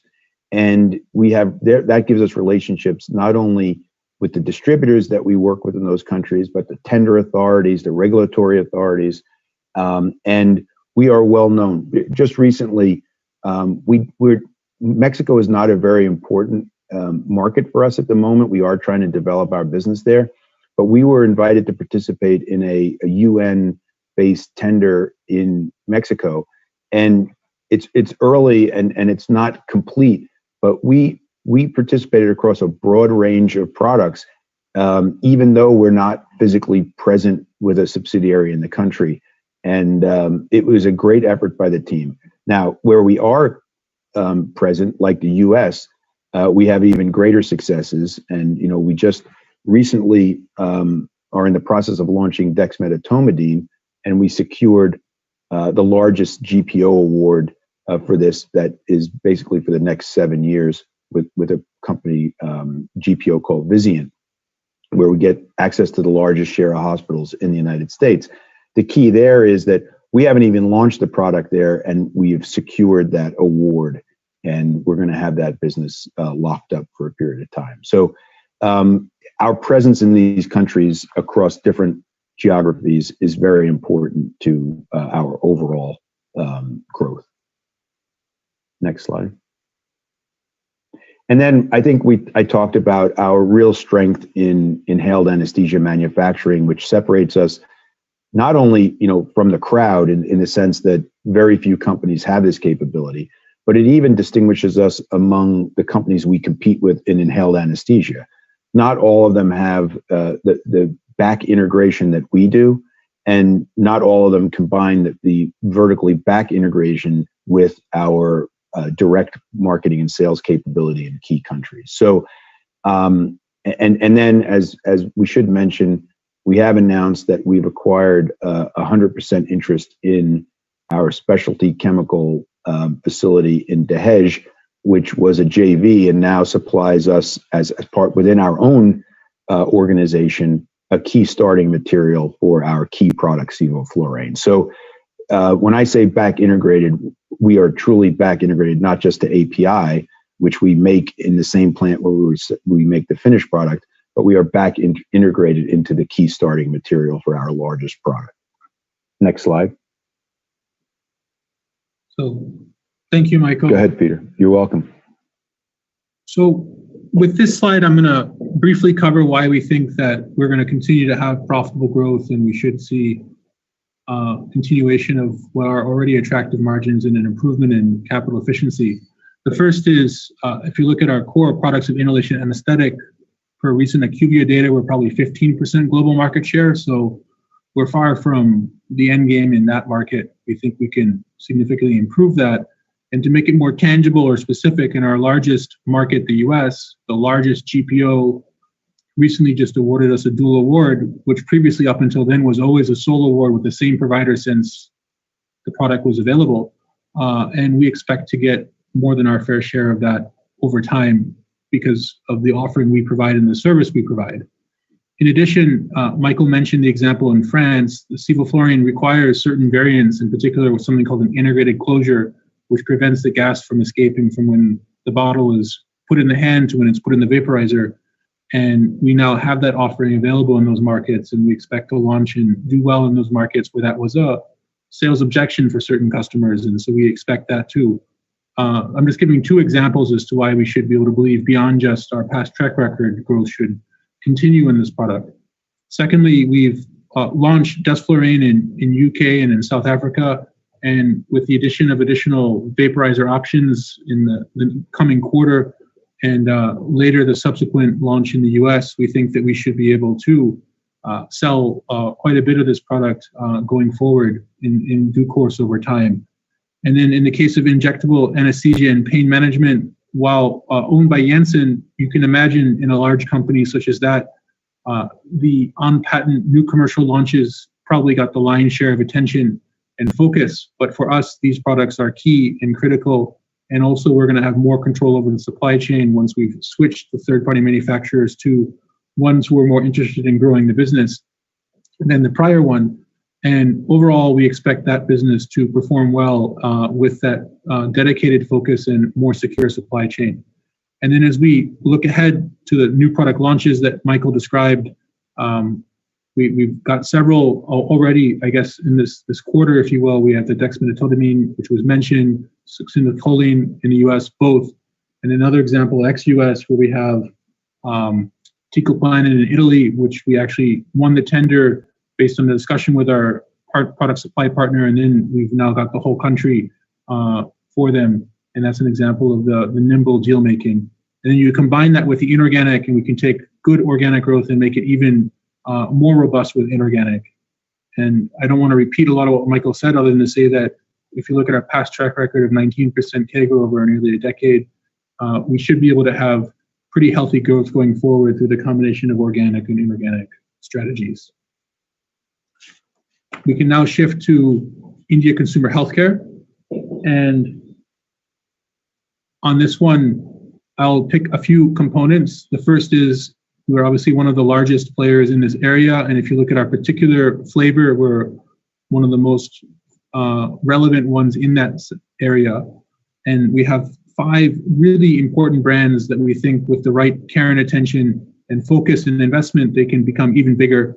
And I mentioned earlier in the section about the benefits of e-commerce and how we've really developed some muscle in that area, and we hope to get even stronger and better. In terms of the offerings, beyond the 5, we have more than 20 other brands, or 20 brands in total, and we reach a significant number of consumers each month and frankly each day. And of our brands, in the context of India on OTC, a number of them are salient. We have a significant number of employees. We cover through multiple channels and approaches a significant number of people who can help us sell our product. And finally, a lot of this company has been a roll-up of acquired products in its past. And the new muscle we've developed is launching our own products. And if you combine our organic strategies, which Nitesh will describe, along with the ability to continue to add products to our capabilities, which combine both push and pull, push from the channel and pull from marketing, we think we can have pretty compelling growth here as well, in line with or better than what we've shown in the past. So let's give you a brief highlight of what we'll cover, and I'll do it quickly, is that I think we probably don't need to be shared that the Indian consumer market is attractive. And we hope that many of you will recognize or know a number of our brands. And we'll describe our asset light model, which we think focuses capabilities where we need them and uses partners where we don't. And also we describe our channel, which we think is distinctive. And then I'll combine at the end to share how this is going to translate to compelling growth. Without anything further, Nitesh, please share some of the further granularity on our plans. Thank you, Peter.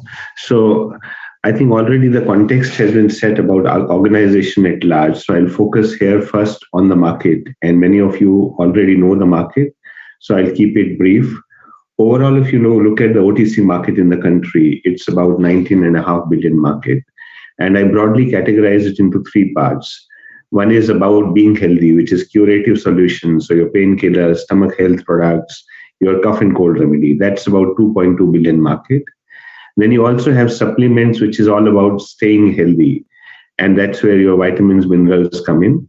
And then there is a very large market, which is all about health-focused FMCG.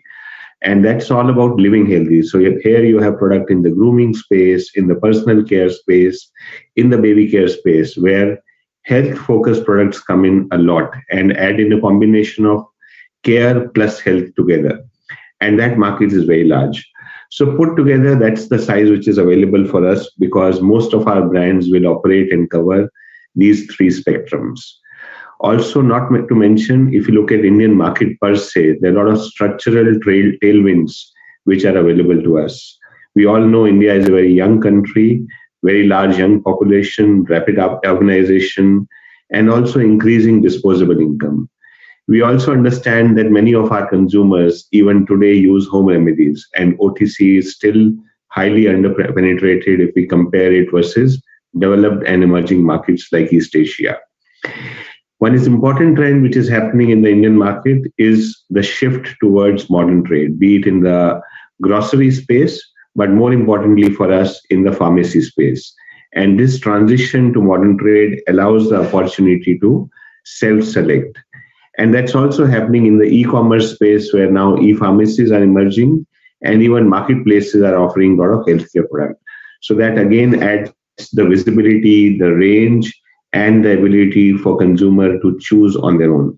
So these factors put together make the market much more attractive in the times to come. If we now look at our portfolio on the next slide, yeah, so this is where we do operate. So as a player, if we look in the overall healthcare market, we are among the top 15.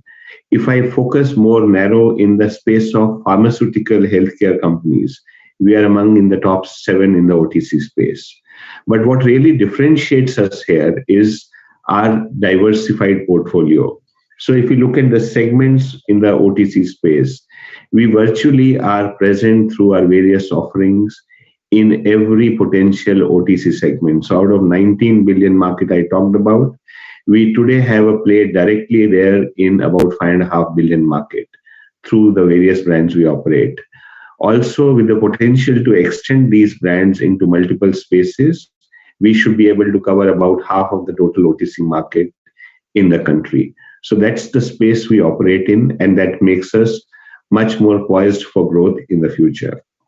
If we now come to the brands on the next slide, now many of these brands, as you would be aware, are ones which we have experienced in the lifetime. So there are brands like Saridon, Lactocalamine, Supradin, iPill.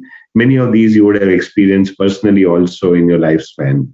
And these are the brands which we really believe have a lot of potential still to unlock. They are still, while they are big, they can be still extended into multiple segments, into multiple formats, and can be made much bigger. And I'll talk about them separately. But in addition to these brands, we also have a host of what we call as emerging brands. And what we are doing in the more recent years is picking them up one by one and running various experiments to even grow these bigger. So I'll talk about one recent example of a brand, Tetmosol, which we started last year advertising in the regional market. So we started with the markets of UP, Uttaranchal, Bihar on print, and we took market of Andhra Pradesh in TV. And both of these models, backed with a regional celebrity, we found were giving us very strong growths. And based on that, we have now extended this into a national advertising. So we recently signed a national celebrity to back this brand. And that's what we are now going to make this brand also much bigger. A very similar experience on Polycrol, which is our antacid brand, where we started with West Bengal, but is now extended to Pan East and are also now going into Andhra market. So there are these examples of attempts where we are also making our emerging brands gradually bigger, and that makes us a total diversified portfolio of 21 brands, a strong powerhouse for growth for the future. If we now come to the next slide, now these are the 5 power brands where we invest significantly. If you look at their category rank, they are among the top 5 leaders in most categories we operate in. Also, if you look at today, for example, if I pick the brand like Saridon, today it's still a number 1 headache brand, but operates only as a tablet. If I look at possibility to extend this brand, it can extend into other pain indications. It can get into higher strength. It can get into other formats. And you can also get into contiguous cough and cold area, which often accompanies the headache. Similarly, if I pick our iPill brand, which we acquired about a decade back, that brand was synonymous with contraceptive segment for emergency use. We then extended it into INO, which is a ovulation detection kit. Today, this entire eye range stands as a range of solutions for women for her intimate care needs. And more recently, we have expanded them into menstrual cups, into intimate hygiene wash, and that's also going to drive the growth for future. The last one I'll talk about here is the brand Littles. Now, Littles was again an acquisition in the range of feeding accessories and personal hygiene in the form of wipes. When we went into e-commerce space with this product, we saw very, very strong traction. Combination of the kind of marketing efforts and advertising efforts we put on the brand, and also with the kind of USP the product had. Now, with that, we recently extended this brand into diaper space, and we are again seeing very strong traction linked to our strategy of leveraging these power brands about getting into multiple new formats and multiple new areas. So that's about our power brands. If we now move to the next slide, this is how the business has really responded in the time of COVID. So when COVID came in, we actually looked at our long range plan. We added another new portfolio in total in the space of COVID. What was really important is the agility of the organization, because very, very quickly we were able to virtually launch 8 different products to meet the needs of consumers in the times of pandemic. And because we had very strong e-commerce network also being built, we were able to leverage that network to make each of these products highly successful via a combination of right amount of product availability, range, pricing, and also continuous advertising behind these in the digital and e-commerce space. While we continued to do work on the COVID portfolio, we didn't lose track of our master brand strategy, and hence we continued to also launch other products which we had in the power brands area. And you could see our extensions in the area of lactocalamine, in the area of Littles, or in the eye range. Those were also launched on track. Again, use the e-commerce network in a big way and were highly successful. If we go to the next slide, I think this Peter mentioned about our asset light model. So what we are really doing is we are focusing as a business our energies on marketing, on distribution, which is where we have our own strength. But when it comes to sourcing, we have a very strong network of partners who are able to give us the right kind of products in the right amount of time. So if you look at specifically the example of COVID, the same partners also allowed us to very, very quickly launch multiple new products in the area of COVID. What we also have is a very, very strong distribution network, and that also distinguishes us from the pharma peers a lot. So today we have a full-fledged network which covers about 210,000 pharmacies plus baby stores put together. We also cover all the wholesalers, both in the grocery and in the pharmacy space. And if I look at the total reach, both direct and indirect, as a company, we are able to deliver a reach of about 1 million outlets through our network. And that also gives us an ability to expand our portfolio, which we are seeing success in the e-commerce space, in the GT, in the general trade in times to come. Coming to next slide. I think this is some further details about our network. So per se, our network, which reaches to both chemists and cosmetics, we have 2 business units here. One which is specifically focused on chemists and cosmetics, and one which focuses on only chemists. Why do we have 2 units? Because we have built for a scale which is ahead of curve. Through the 2 business units, we are able to add multiple portfolios. So our strategy of acquiring new brands, new portfolios is being embedded in this strategy of having a future-ready sales organization. So we have 2 teams, and we could add the relevant portfolio depending on the brand we acquire, either inorganically or what we launch organically into this portfolio. What we have also done in the last 2 years is worked significantly on making our sales team embedded on technology platforms. So we have invested on SFA, Salesforce automation system. Today, our entire coverage is tracked on a lat long. Our entire execution at the point of sales is again tracked on a mobile interface.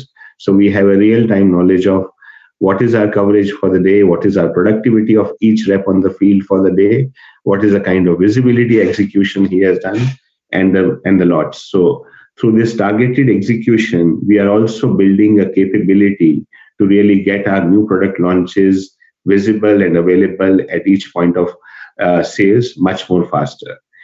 In addition to our strengths in the general trade, if we also now come to the emerging channel, which is modern trade and e-commerce, I'll first touch on modern trade. Much like an FMCG, we have a very, very comprehensive coverage of all modern trade, be it the hypers, supers, and even the metro wholesale cash and carry format. So we have a full coverage, much like an FMCG company, and much better than any other pharmacy company. Then coming to the e-commerce, again on e-commerce, we have very, very comprehensive coverage for all formats. So the entire marketplace, which is Amazon, Flipkart, or the e-grocers like Big Basket, Grofers, or if we come to specialty stores like First Cry, which covers baby care products, or an Nykaa or Purple, which covers cosmetic. We reach all of them directly. So that's again our strength, which distinguishes us from pharma peers. What we also have is an embedded in-house analytics team, which virtually runs all our campaigns in the e-commerce space. What this team delivers for us is, it is giving us an ability to very, very quickly scale up success on our new product launches. Because we understand what the consumers are looking for, we are able to invest our monies on the right set of keywords, make our products visible much better versus our competition, and through that get a much accelerated success. What e-commerce is also giving us is an ability to test, pilot new launches, which we can then scale up in the general trade. So that's again a future growth engine which we are creating via e-commerce for the organization.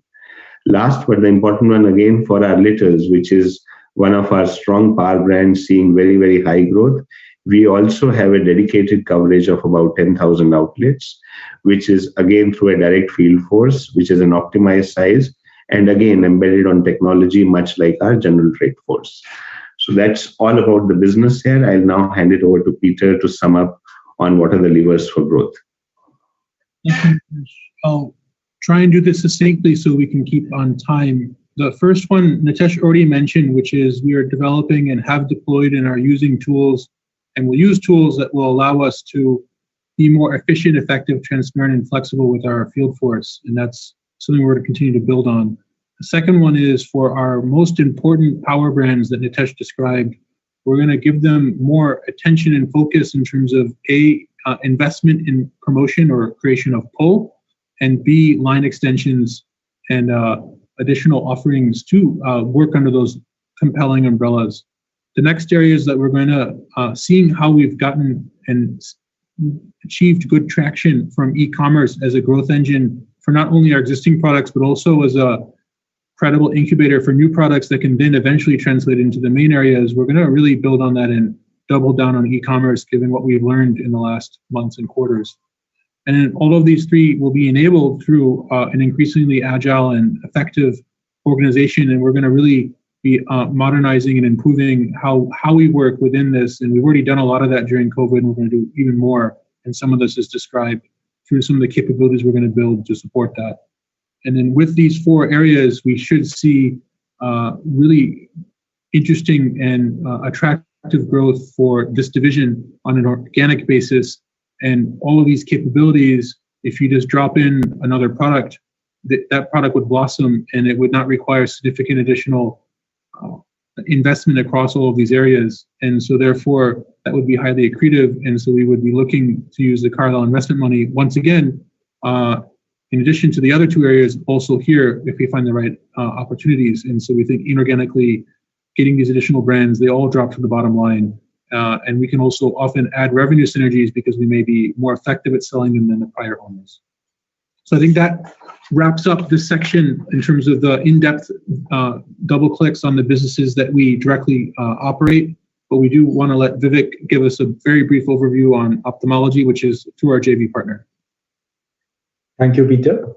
So Piramal has a 49% stake in a joint venture with Allergan that was formed over 25 years ago.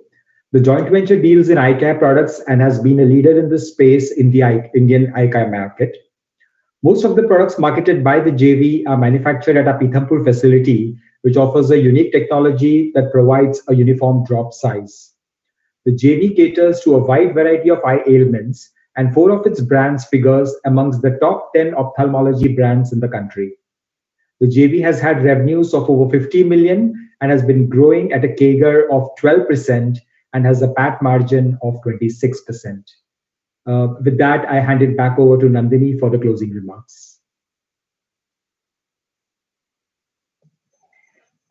Thank you, everyone, for taking the time. I hope we've convinced you that we are targeting attractive, large, and growing markets with high entry barriers. Our businesses have a strong position in their respective market segments. In the CDMO business, the integrated solutions are the differentiating factor in that business. We have a track record of executing over 125 integrated projects and have seen a 5.5 increase in the order book of integrated projects from 17 to in the 9 months to 21. And we have an excellent track record in progressing molecules throughout the life cycle. In the complex hospital generics, we're present in categories with high entry barriers and are amongst the top 4 players of inhalation anesthetics globally. In the other products, there are also entry barriers such as intrathecal spasticity. In the consumer products business, we have a portfolio of wide brands that are present in 1,500 towns across India and are present in more than 2 lakh outlets. We also, as mentioned before, have a very experienced and global senior management team who you've heard from today. Our robust balance sheet and capital raise will help us augment both organic and inorganic expansion. It allows us to give our net debt to equity ratio at 0.5 and a net debt to EBITDA of 2. As we think about acquisitions, I think we may raise and go up for our net debt to EBITDA from 3.5 to 4 as we look at acquisitions in each of the 3 businesses. Lastly, our continued focus on quality, compliance, and patient and customer needs, as well as environmental health and safety, give us the table stakes to play and the right to play in this market. Thank you, and we're open for questions. Thanks, Nandini, and thanks for the management team to explain this business in detail. We have the first question around the M&A/CapEx plans for the next 2 to 3 years. The question is, how do you plan to invest the capital that you've raised recently for inorganic activities? And are there any specific areas that you would be targeting?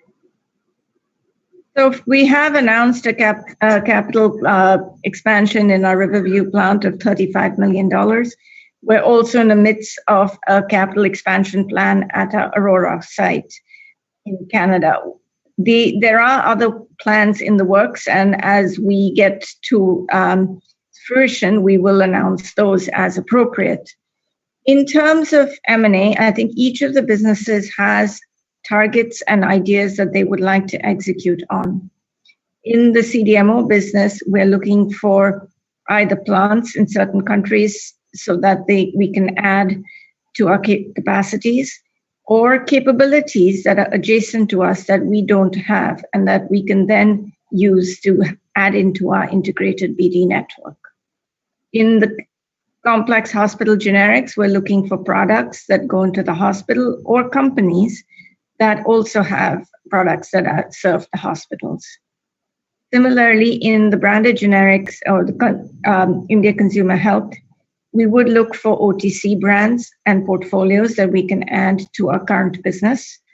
We would also look at going back to the branded generic formulations, provided we can get a sales force that is coherent and brands that are significant in their respective molecules. So as time comes, we will announce acquisitions once we get to the appropriate time. Thank you.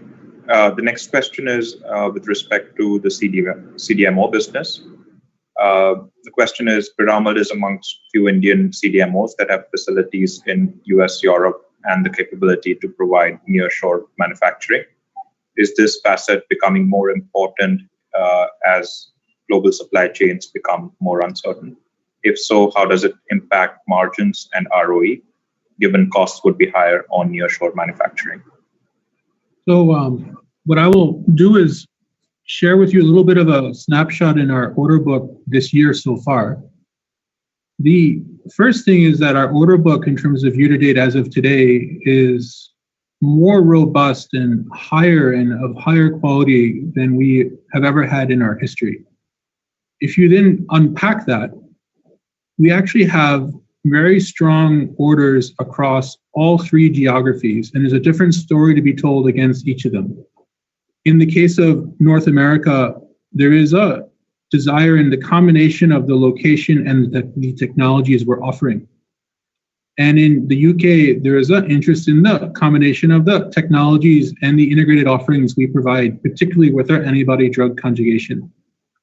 And then in India, we've actually had incredibly strong demand as well from companies that are looking for the combination of quality and value that we can offer, sometimes on a standalone basis within India, but other times included in and as part of integrated projects like what John and Stu described. So what we've seen is that it's been a multifaceted, multidimensional growth. And we also see that this growth only helps improve margins in each of our sites, because what it does is it increases revenue, it increases aggregate gross margin, and therefore it obviously flows through to the bottom line in our plants as we see the improvement in margins and return on capital. And the assumption that you would have lower margins in the US and higher margins in India, I would challenge and say that if a customer requires something to be made in a particular geography, and they're comparing amongst and between options in that geography, the pricing also reflects that. And we would see, at least in our CDMO business, that if a customer wants to be able to drive to the plant and they're living in Pennsylvania, they will understand what it costs to make something in that plant, and they will be willing to pay what is required to meet that service. And so we see that we can have profitable, growing, good return on capital with an upward trajectory on those in all of our major geographies.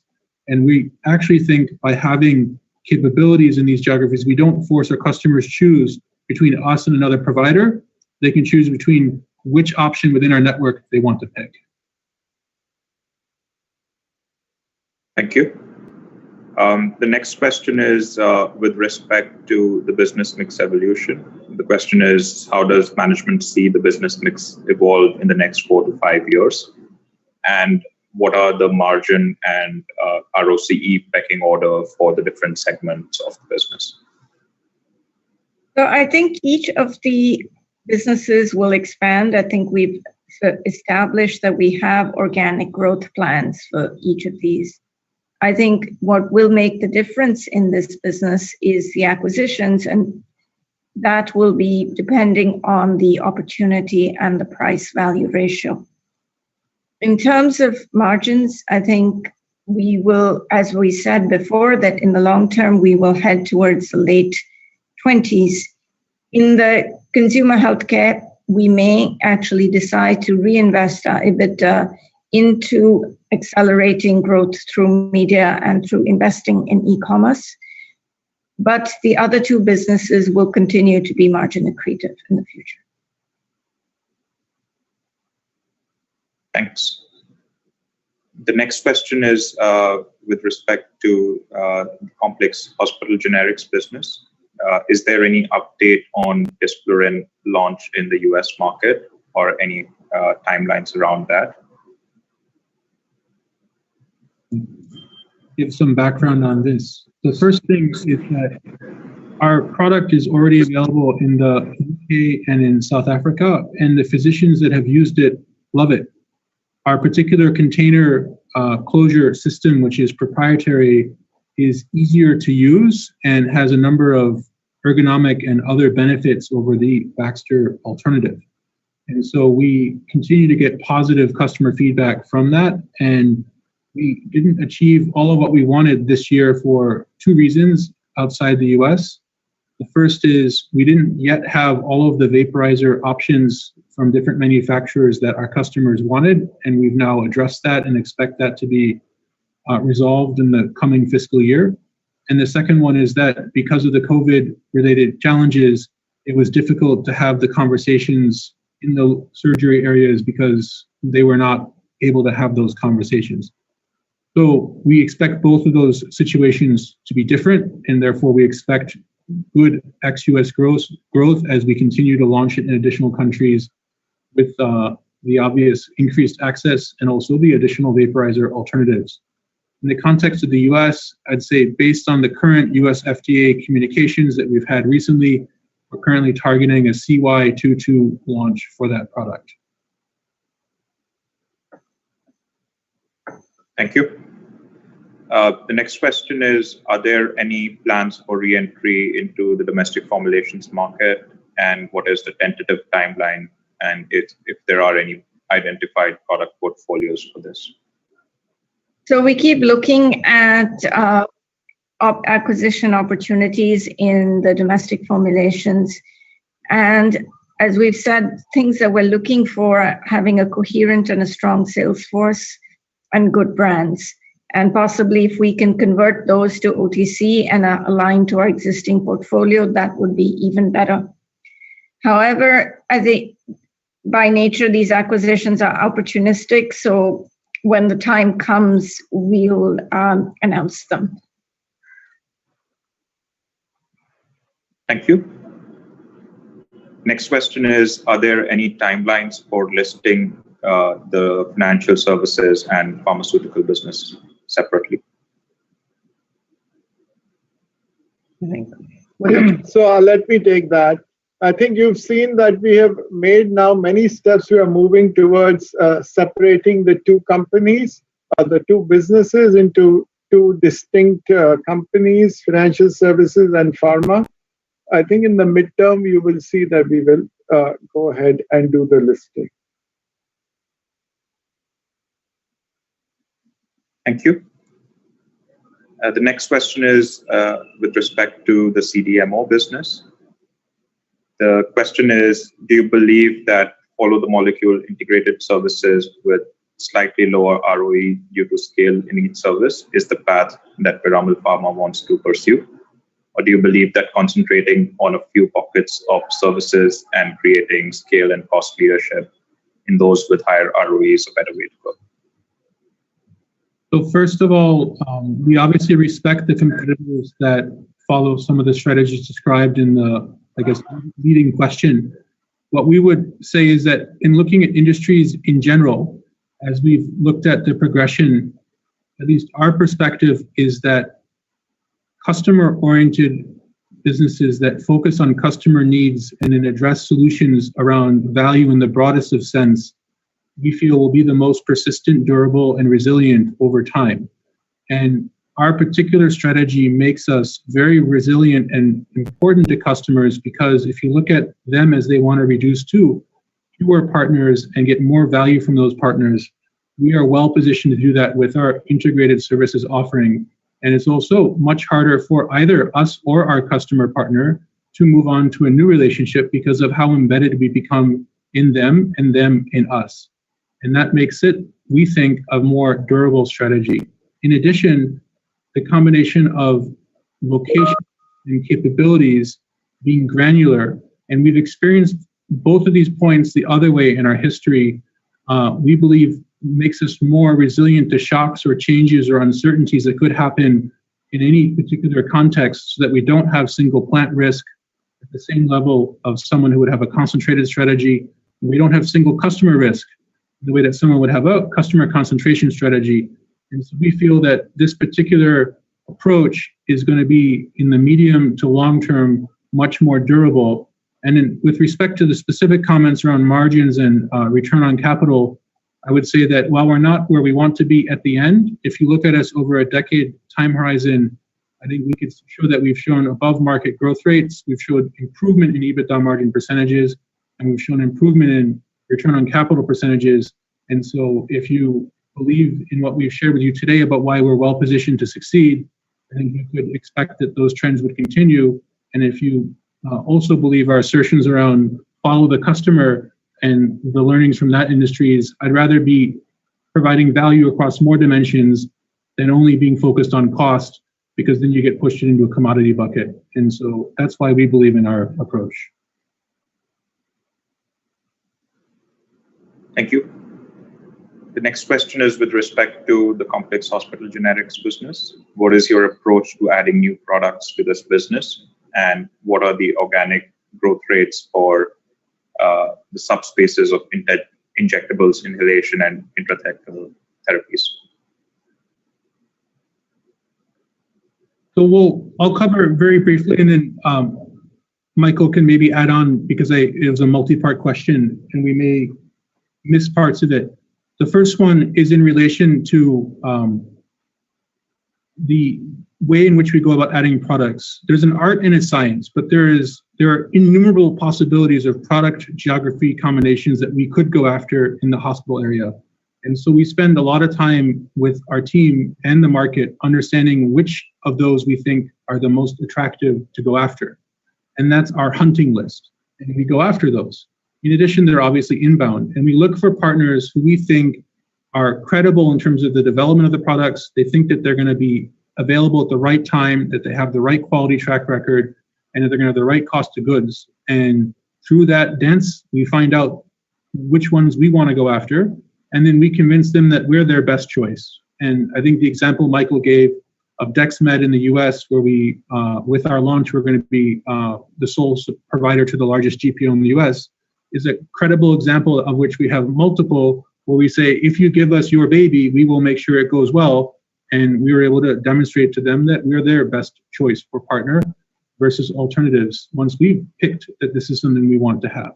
And so that's the first answer. In terms of the next question about organic growth, I think we covered that a little bit at the end of that section, but we do see growth opportunities for most of our business, and in some categories we see it maintaining. And I think that we've laid out both for the inhalation and the injectable areas where and how we would obtain that growth. And in the interest of brevity, we can point back to that slide. And Michael wants to add anything further to either points, please do. Yes, thanks, Peter. With respect to the rate of growth, I think it's better to focus on the extent of the opportunity for growth in each of our segments within the complex hospital generics business. Obviously, the injectable product portfolio opportunity, adding on products to our platform, offers the highest opportunity for growth. And that is where we are, spending a lot of time in terms of the earlier question about identifying opportunities for acquisition, in licensing, and such. With respect to the inhaled anesthesia growth opportunity, it's there, but it's a smaller total addressable market. We have been growing, and we will continue to grow that business through product extensions, launches into additional territories, and expanding the launch and availability of desflurane. So we are comfortable that those will continue to grow. Intrathecal will grow to a certain degree geographically, but because it's such a niche business, the opportunity for growth, the number of patients who are potentially accessible to this therapy is relatively low. So probably the rate of growth there and the opportunity for growth is lower in that. But I'd say the existing business is probably stickier than some of the potential other particular molecules. So I hope that addressed that. Thanks, Michael. Next question is with respect to the CDMO business again. The question is, in one of the slides, the peak sales for 3 products is expected to be approximately $5 billion. How much is the opportunity for us at peak sales, and over what period? So I think the aim of that comment was to describe that we're serving relevant projects for sizable products that are relevant to our customers and relevant to the market. If we were trying to translate all of this comment down into essentially the base question of, well, how do you see this growing? And I would say that overall, we would see the CDMO business should grow faster in the medium term than it has in the past organically. And that we aren't betting on any one product, we're not betting on any one customer. And the underlying driver of the growth, if I were to summarize it very succinctly, is those 19 products that just went commercial are going to grow. And the 30 products that are phase 3, if only half of them go to commercial and then they launch, they're going to grow. And then you continue, that's going to be the inflection point in terms of the outsized growth versus the past period. And continuing our organic actions and everything else, combine those, that's why we think the next 5 years bit of a higher growth than the last 5 years. In terms of specific quantification, I understand why you're asking, but I would encourage you to look at the aggregate into the specific. Thanks, Peter. The next question is with respect to the consumer healthcare business. Is there any scope to increase the reach within India for the consumer healthcare space? Or is it now time to gain market share in already penetrated cities and towns? I think we're still a fairly small section of the available market, and we need to gain market share and new consumers in already existing cities. We're in 1,500 towns and cities in India. I think as we go further, they become a bit smaller. Thanks, Nandini. The next question is around target debt to EBITDA ratio for the pharma business for the next 3 years. So our current net debt to EBITDA is 2, and with acquisitions, we think we can take it to 3.5 to 4. And we would bring it down after that. Just add that there is enough capital that the balance sheet of PEL has to look at the growth opportunities both organically and inorganically. So more than looking at the EBITDA to debt, the debt to EBITDA number, I think it's key to see the potential that the company can create with the capital that it has on its balance sheet, and also for the pharma business where the capital raise recently happened. Thank you. The next question is, does the management expect to leverage the new product incentive scheme that the government has launched? Right. We expect the new PLI to come in March, and we'll see what the rules are, and I hope we can actually use it. Thank you. Next question is the China Plus One strategy that we are hearing these days with respect to APIs visible at your side through inquiries, or is this only buzzword?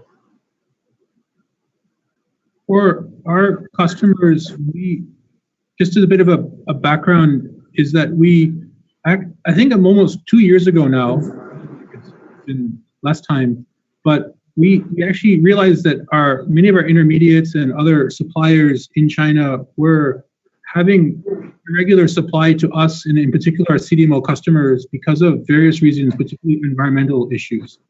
So we went through a conscious strategy to create second and in some cases third suppliers across different companies and countries along with our CDMO customers. And we also did this in our critical care business, where we had an incredibly low reliance at the time of COVID on China vis-a-vis almost all of our Indian listed competitors.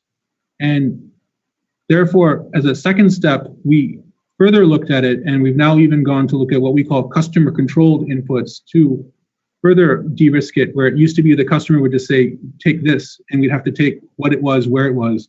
And we've actually gone through them and pointed out to our customers certain single source reliance areas. And so from a resilience perspective, the way we see it is that we want to make sure that anything that's critical to our production for our customers and ultimately patients, we would like to have 2 choices in 2 countries from 2 companies so that we can not have that be an issue for our customers and their patients. And sometimes it's China, sometimes it's someone else, and sometimes it's Italy. I think John mentioned an example there. Sometimes they want something different than the UK. And I would just say that in this construct, we actually think it's about resilience is important, and it's not defined always neatly in newspaper headlines, and it's more about making sure that we get what we need and we have backups in case something's not quite right for our customers and their patients.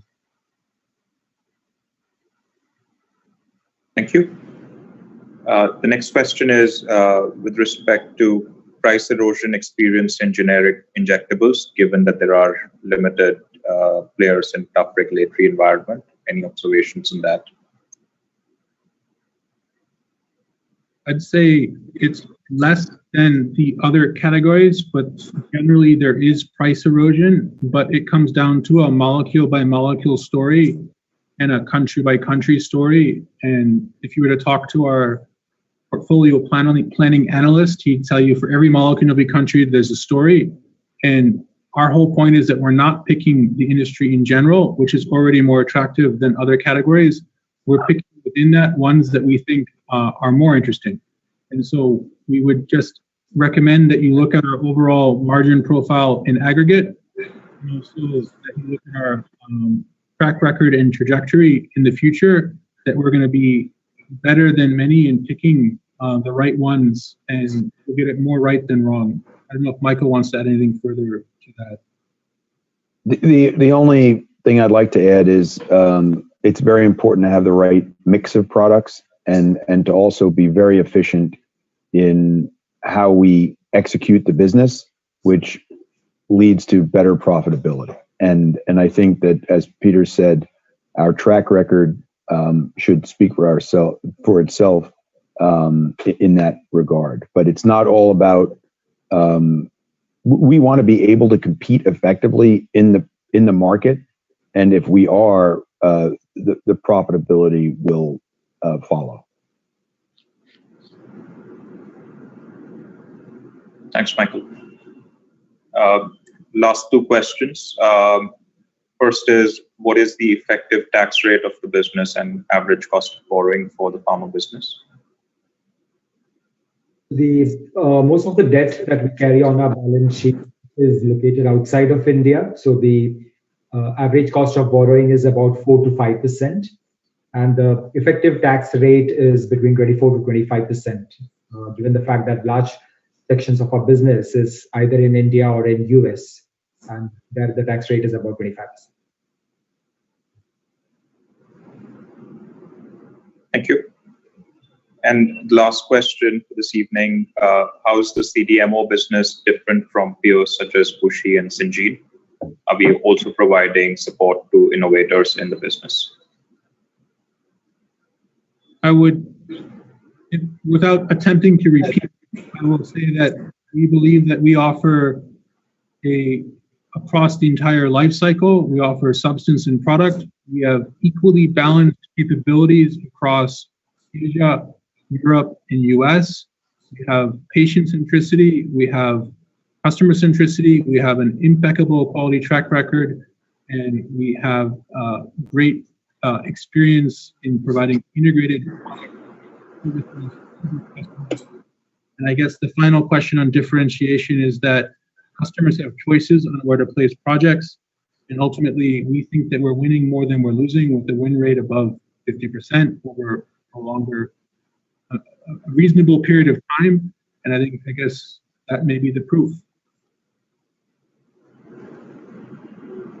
Thank you.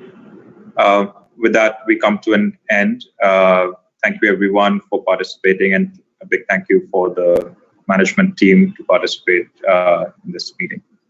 Thank you. Have a good evening and a good weekend. Thank you very much. Thank you. Thank you. Thank you.